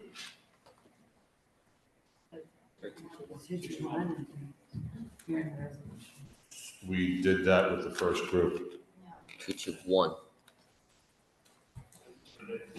Oh, okay, I'm sorry, my numbering is off, okay. Can I get a motion to approve resolution R 24-221? So moved. Have a second? Please call the roll, Jean. Sure, Councilwoman Corsair, Yes. Councilman Park. Yeah. Yes. Now I'm really. Yes. going fast. Take your time. Councilman Lennon, Yes. Councilman Michael, Yes. Councilwoman O'Connor, Yes. Councilman O'Leary. Yes. Now it's the snowplow. That's it. Okay, can I get a motion to approve resolution R 24-222? So moved. Second, please. Second. Please call the roll. Councilwoman Corsair, Yes. Councilman Lennon, Yes. Councilman Michael, Yes. Councilman O'Connor, Yes. Councilman Park, Yes. and Councilman O'Leary. Yes. Can I get a motion to approve resolution R 25-223? So moved. Can I get a second? Second. Jeannie, please call the roll. Councilwoman Corsair, Yes. Councilman Lennon, Did we do 223 already, or is this? This is 223. Okay, all right, yes. Councilman Michael, Yes. Councilwoman O'Connor, Yes. Councilman Park, Yes. and Councilman O'Leary. Yes. Can I get a motion to Wait, approve? before we 2224, is this, when you say a part-time code enforcer, is this, what department will that work with? Like, but is that buildings, right? Yeah. So is that possibly, is this like additive? Is this something where it's gonna help us? The position was open. Well, I guess Vacancy. we have a theme generally about code enforcement, And I'm just wondering if this is. Well, if we don't fill the role, you don't have people to enforce codes. Right, so, Pretty and then straightforward. this is a good thing, that Very we good are thing. authorizing No, additional. no, so this is replacing somebody. who's Correct. been, Without so code it's- enforcement people, you can't do any code enforcement. It's not, But it's it's, but how long has it been empty? Since not November, for a couple months. What? Yeah. since November November. 2020. Since November, so public, Yes. we're going to have code enforcement. Get in line, All right, just mow those lawns. clarify that, on lawns, right? Well, now Susan and the AV people know. I Okay. know. Can I have a motion to approve resolution R24-224? So moved. Have a second? Second. Jeannie, call the roll, please. Councilwoman Corsair. Yes. Councilman Net. Yes. Councilman Michael. Yes. Councilwoman O'Connor. Yes. Councilman Park. Yes. Councilman Rodieri. Yes. Can I get a motion to approve R24-225? So, Mayor? Yeah. There's just a disconnect between the Numbers. The numbers that are on, because I see 225 as the code enforcement. It's And- 224 online. No, that's green. I'm talking Gee, about what the actual what- resolution. Yeah, there's the numbers in the printed resolution were. It's been updated here. What? Jeannie, resolution R24-224, can you read the title, please? On the agenda, we have authorized purchase of leach to our, 329 residential rear load body and associated equipment. yeah. And So there's a 225 disconnect. is just like part-time. What's your last resolution number? On the agenda is 233. 233. Right. So we're missing That's one I have, 3. 234. What do you have as We're 2? missing. The resolution number. Oh, that's not, the resolution to go and close is not on this. Right, of course. Right. Okay, so we just have to add that as 234. But the rest of the numbering, I was correct in the printed agenda. On the printed agenda, but people are looking on the screen, on the mic as well. Okay. Maybe we just add the title instead of just the number, so it's in the record. Okay, yeah, because this matches the actual resolution. Like R24, Mayor, what was the last, in my consent agenda was R24-221. Yeah. What date was it? Authorized. Authorized refund refund the raffle application RA1292. That's not on No, this. that's not the one. That's later on. Right, so that is, 221 is not listed. Authorized that is raffle. 6-0 Raffle. on the consent agenda. Was it? Printed Did they take? copy. I like David's recommendation, just read out the title, and now we all know. So should we Okay. start from the So- beginning of the? So you did the authorize the purchase of 2025 Western Star, Yes. right? And you authorized the purchase of the Monroe plow and power unit? Yeah. All right, so I think you need to authorize the purchase of the Leach 2R3. That's what we used to do. That's 223. So we have to go back and authorize the 221, which is the raffle for Greeley and McKay School. Yes, that's not on. That wasn't included in the consent? Not on the screen. It's on the packet, not on the front of the screen. Okay, Oh, that what we missed? That's something that we. Yeah. He has a gun. so do I need to redo all of these? in No, 225? I would just. Sorry, what was your question? I would just say, just take a vote on 221 itself, and then Oh, if the you three continue lots, forward, McKay. reading just Is it the raffle? titles, because everybody was aware all the way up to, all of these Okay, matched what everybody was aware. This one wasn't on the screen. okay. Can I get a motion to approve, you ready, Jeannie? Yes. A motion to approve resolution R24-221, authorized refund raffle application RA1292. So moved. Can I have a second? Second. Jeannie, please read the roll. Councilwoman Corsair. Yes. Councilman Bennett. Yes.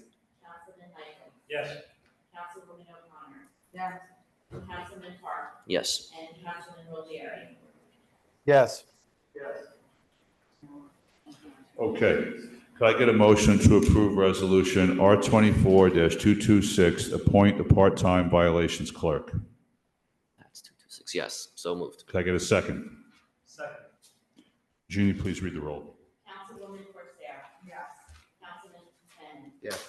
Councilman Michael. Yes. Councilwoman O'Connor. Yes. Councilman Park. Yes. Councilman Rodieri. Yes. Could I get a motion to approve resolution R24-227, authorized expenditure of funds from the Affordable Housing Trust Fund, Special Affordable Housing Planner? So moved. Can I get a second? Second. Please read the roll, Jean. Councilwoman Corsair. Yes. Councilman Manning. Yes. Councilman Michael. Yes. Councilwoman O'Connor. Yes. Councilman Park. Yes. Councilman Rodieri. Yes. Can I get a motion to approve resolution R24-228, authorized purchase of furniture for the Rec Department, Teen Center? So moved. Can I get a second? Jeannie, please read the roll. Councilwoman Corsair. Yes. Councilman Manning. Yes. Councilman Michael. Yes. Councilwoman O'Connor. Yes. Councilman Park. Yes. Councilman Rodieri. Yes.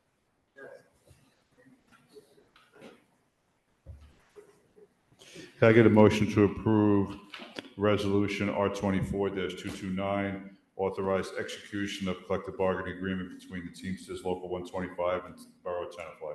So moved. Can I get a second? Second. Jeannie, please read the roll. Councilwoman Corsair. Yes. Councilman Manning. Yes. Councilman Michael. Yes. Councilwoman O'Connor. Yes. Councilman Park. Yes. Councilman Rodieri. Yes.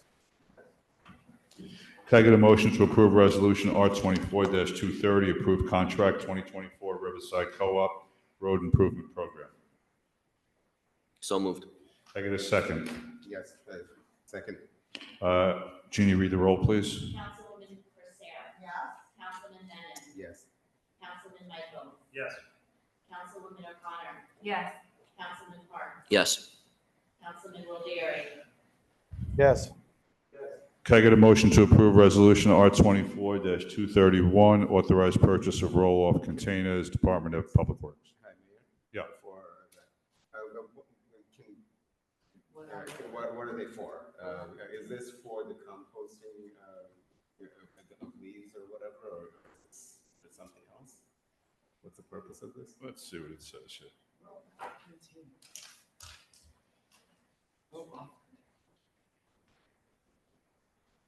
So it looks to me here that it's just for the general use of the DPW, which we have roll-off containers that we replace on and off again. You know, it's not the truck, it's the actual containers Matches itself. with the cab that we probably just bought. Right. Up front. And so we're purchasing 6 of them. Looks like they're about $6,200 each, which is where you come up with the number of 38,000. So they use these regularly. They carry leaves, they carry debris, they carry garbage, they carry a lot of recycling. This is what, when you put the cardboard in, you throw the cardboard in at the recycling center, you're throwing it off into a roll-off container a lot of times. Sometimes they're the box containers. That's But what they use. this is not. This has nothing to do with the leaf composting. No, he may move leaves in them. I don't want to say he's not, but it's not part of the greater plan that we're still working on. Am I correct with that? Yep. That's correct. Yep. All right, thank you. You're welcome. Did we have a second there? So we didn't do it first. Okay, could I have a motion to approve resolution R24-231, authorized purchase of roll-off containers, DPW Department? So Have a second? Second. Jeannie, please read the roll. Councilwoman Corsair. Yes. Councilman Manning. yes. Councilman Michael. Yes. Councilwoman O'Connor. Yes. Councilman Park. Yes. Councilman Rodieri. Yes. Could I get a motion, please, to approve resolution R24-232, reject the bid, interim closure of Piermont? Yes. Could I get a second? Wait, I didn't.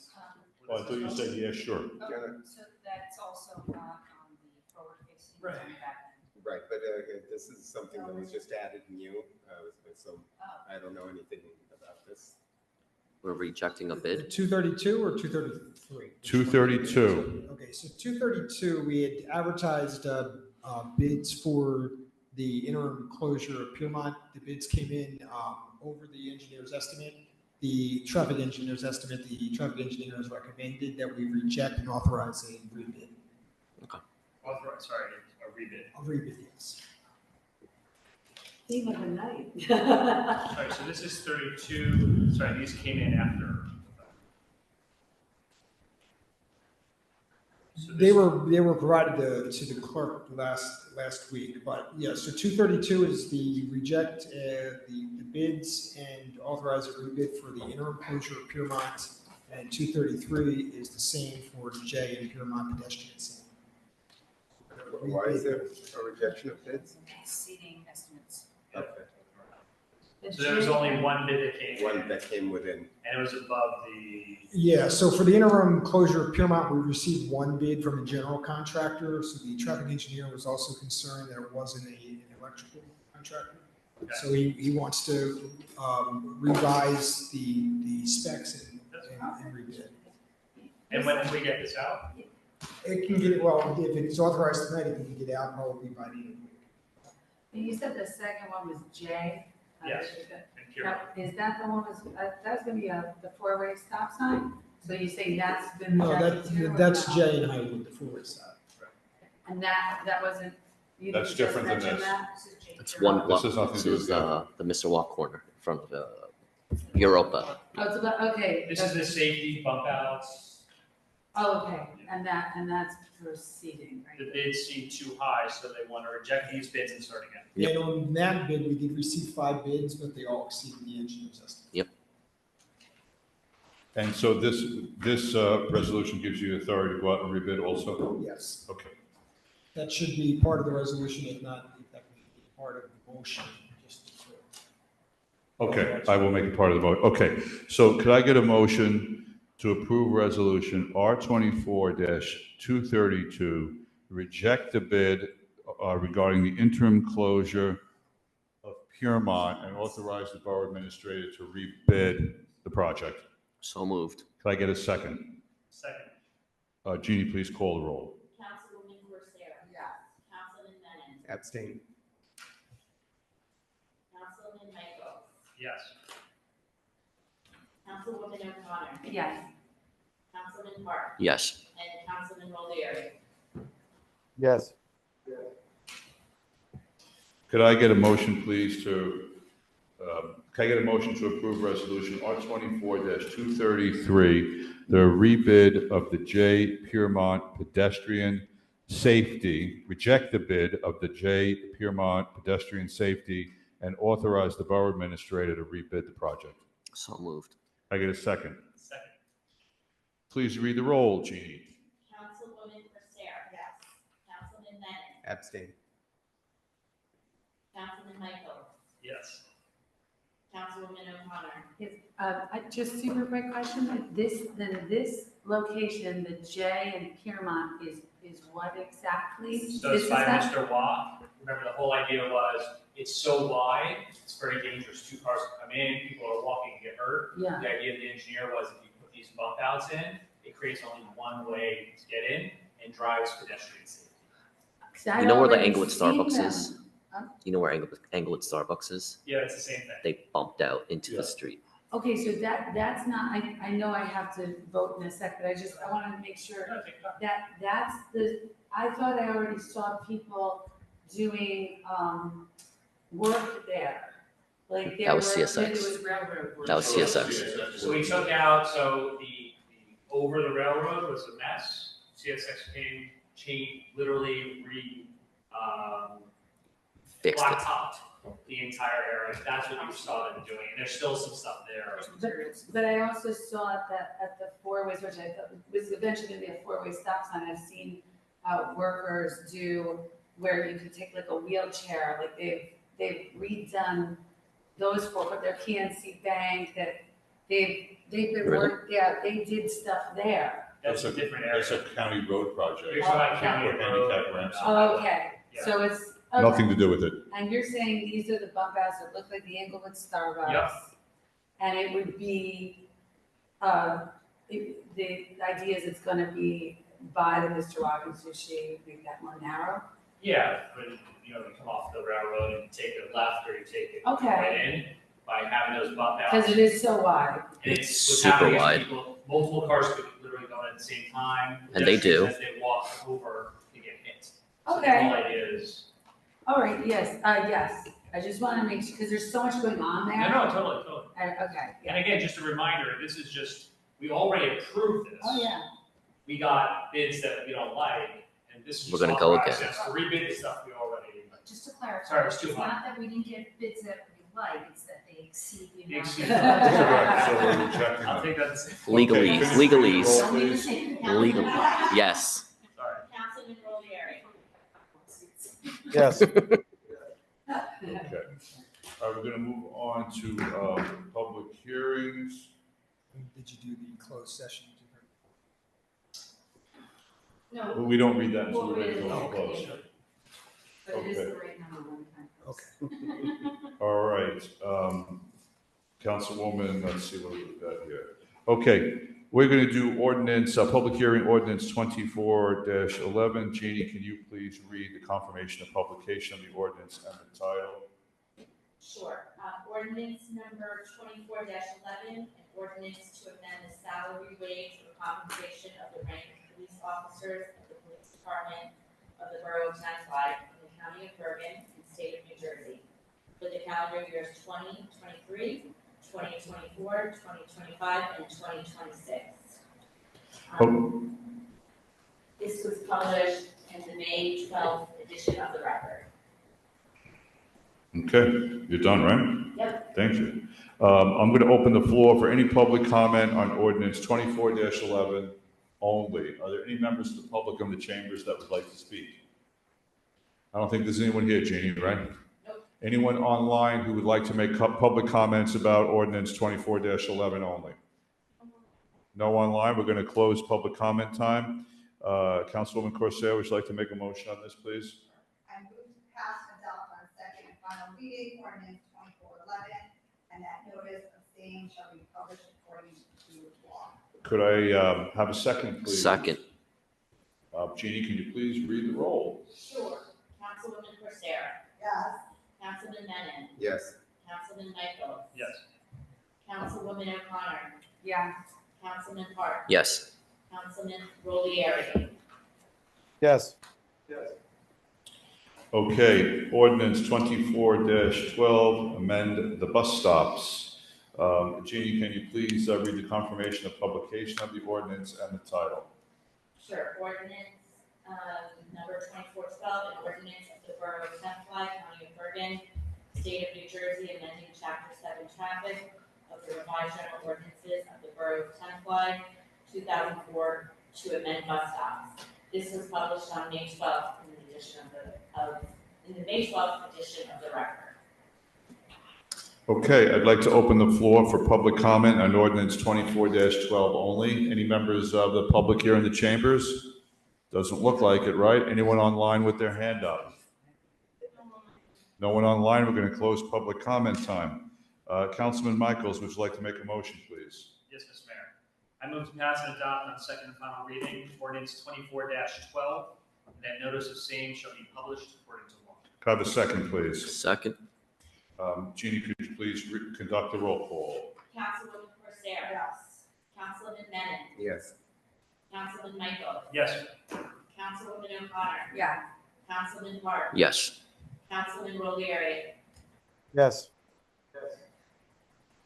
Okay, the next ordinance is 24-13, removal of taxi spots. Jeannie, can you please read the confirmation of publication of the ordinance and the title? Sure, this ordinance was published on May 12th, in the edition of the record. It's an ordinance of the borough of Tenafly, county of Bergen, state of New Jersey, amending chapter 7 traffic of the revised general ordinances of the borough of Tenafly, 2004, to repeal chapter 7, section 38. I'd like to open the floor for public comments on ordinance 24-13 only. Are there any members of the public in the chambers here that would like to speak? Doesn't look like there's anyone here. Is there anyone online who would like to make comments about this ordinance? No hands? Okay, we're going to close public comment time. Councilwoman Dr. O'Connor, would you like to make a motion, please? Yeah, sure. I move to pass and adopt on second and final reading ordinance 24-13, and that notice of same shall be published according to law. Could I have a second, please? Second. Jeannie, can you please conduct the roll call? Councilwoman Corsair. Yes. Councilman Bennett. Yes. Councilman Michael. Yes.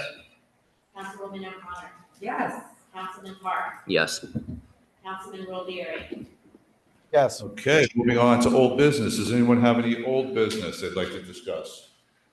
Okay, let's move on. Could I have a motion, please, to approve the minutes of May 7th, 2024, the closed session, and the May 7th, 2024 mayor and council meeting? So moved. Have a second?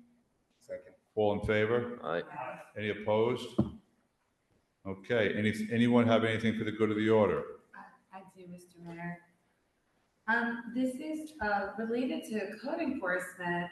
I had been contacted by a resident who is talking about the noise of the leaf blowers again. You know, just to let the public know that we do occasionally hear from residents concerned about noise of leaf blowers. And we do have an ordinance about hours of operation. And so it was requested by the resident that perhaps we can do a reminder call, like on your Friday call, just to re-educate people about the hours of operation. The leaf blower hours? Yes, leaf blowers. I mean, obviously, the more macro Landscaper. level, all. Okay, landscaper hours? Yeah, and if we Yep. had time before, so I know that David, you might have to just, for our edification, maybe just pull up that ordinance one more time and remind us all. I mean, I know we had some email problems today. I don't know if you had the chance to, but maybe in time for next meeting. And I was Hopefully I'll be able to get this stuff out tomorrow. Plus, Yeah. it's also on the website, so you know. Right, so I was wondering, is it too late to possibly put that in the newsletter? I know that It's the not too late. newsletter. It's not The too late. newsletter is in draft form, so Yeah. we have. If we can, I'm not saying put the whole ordinance, just to highlight, you know, and also that, I'm not gonna say this to my committee report, but related to that, if you were able to discuss with landscapers that live in town, just to remind them they're probably all in compliance. There's so many types of landscapers, so many places, but just it's like good, a reminder. And I know that, Mr. Mayor, we talked about this idea of seeing which landscapers also offer the service of mulching or shredding leaves. Right, correct. And that was gonna be something that perhaps we could have a list of landscapers that could do that for people who want to do that for their own Yep. homes. Okay, thank you. Thank you. All right, so that was, So if we could, so we're gonna, David, we'll put that in the newsletter and then the mayor I'm will gonna put put it that on in his my, call. probably also part of my letter in the newsletter. Okay, any news about upcoming meetings? No? Okay, new business.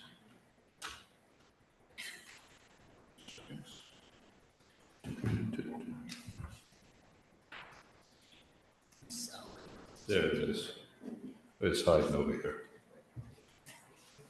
Okay. Next is under new business, introduction of ordinances 24-14, DPW driver laborers. Councilman Menon, would you like to make the motion, please? Sure, thank you. I move to introduce on first reading ordinance 24-14 and set the hearing for June 11, 2024 at 8 p.m. or as soon thereafter. Okay. So,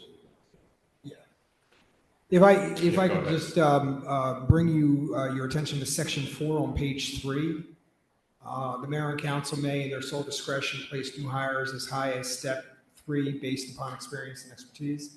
I just wanted to bring to your attention that Labor Council had kept into the red line agreement that was ratified by the union at step 5. So the council does have the authority, if you choose to include it in the ordinance, to change this from step 3 to step 5. There's no requirement to do so, and even if we were to recommend someone to be hired as high as step 3, that would come to you by resolution because it's in your sole discretion. But you can leave it in the ordinance as step 3, but the CBA does reflect that you could make this step 5. What did the union sign? The union ratified step 5. So I guess we should just update this to 5. Match. Before you go through the vote of introducing it, be introduced with up to step 5, because it only gives you more leeway. Correct. And the ability to approve that by resolution. And I did go through Labor Council to ensure that this wasn't a scribber's error, that it was left in by error, and he confirmed that it was not, and that the union was clearly aware of this, voted to ratify. You want me to read that with that comment and re-ask my motion?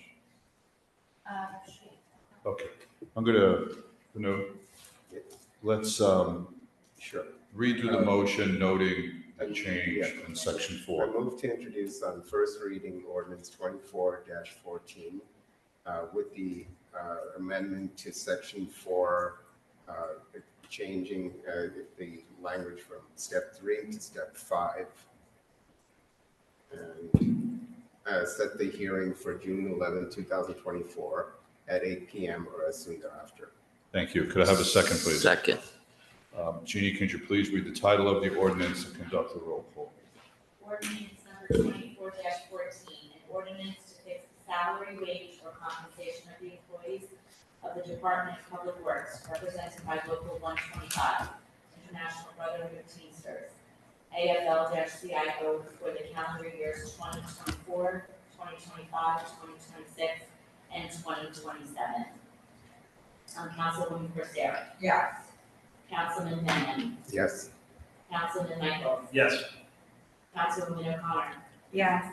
Councilman Park. Yes. Councilman Ruggieri. Yes. Yes. Okay, committee reports. Councilman Park, do you have anything tonight? No. Councilman Menon. Just one, well, two. The senior center did their votes for their new board of directors, and they came with a number of new people on the board. I won't go into the names or anything, but so they had the vote on that.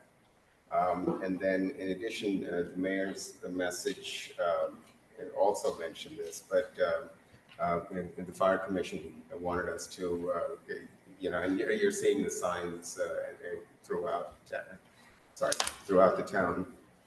We're talking about the open house and equipment muster on June 8th from noon to 4 p.m. at the fire department.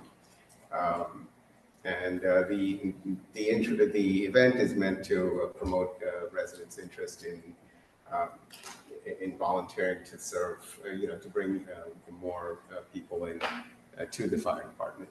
So that's the purpose, but also to showcase old fire trucks and new fire trucks.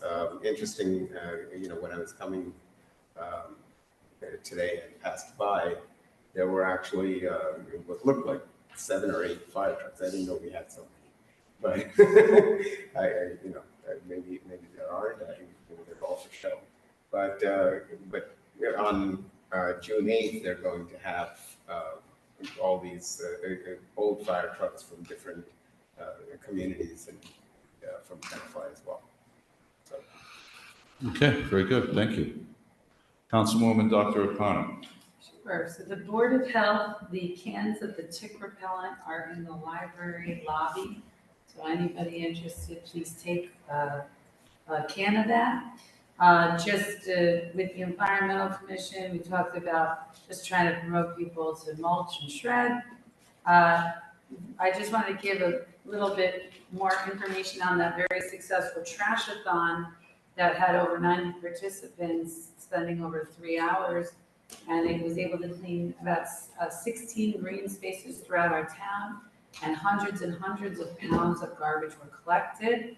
And among the garbage that's collected, just, it's interesting, but, there's plastic water bottles, plastic food containers, pieces of rubber, bottle caps, a duffel bag, there's a lot of stuff you find, shards of broken glass, homework papers, a lot of vape pens, cups, straws.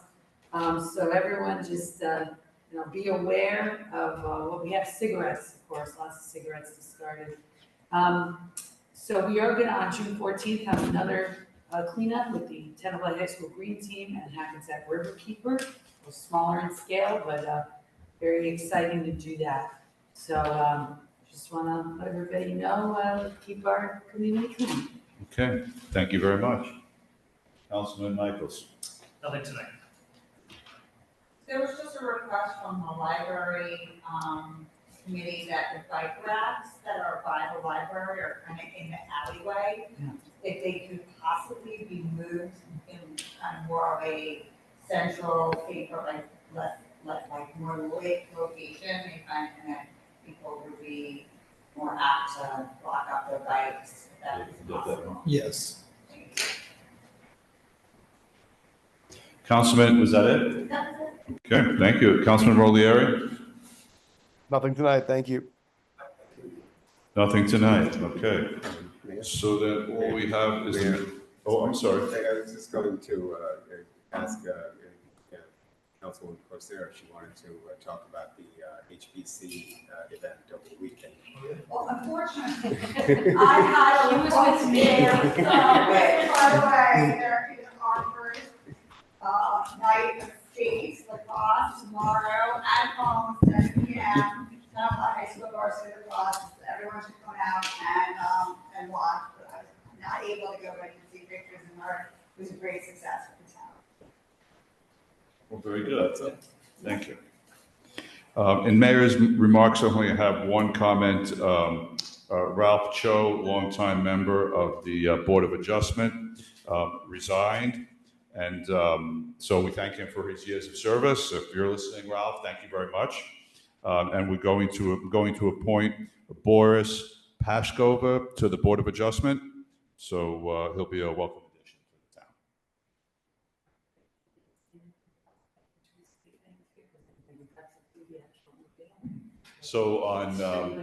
So this Saturday,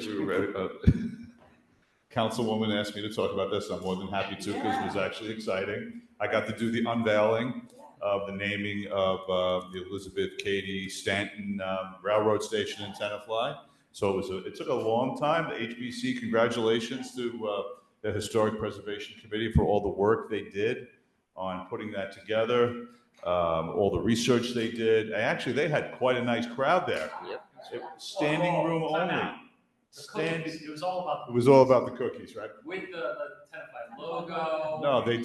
My son was. Oh, you missed out on the cookies. It was standing room only. It was very nice to see for a community event.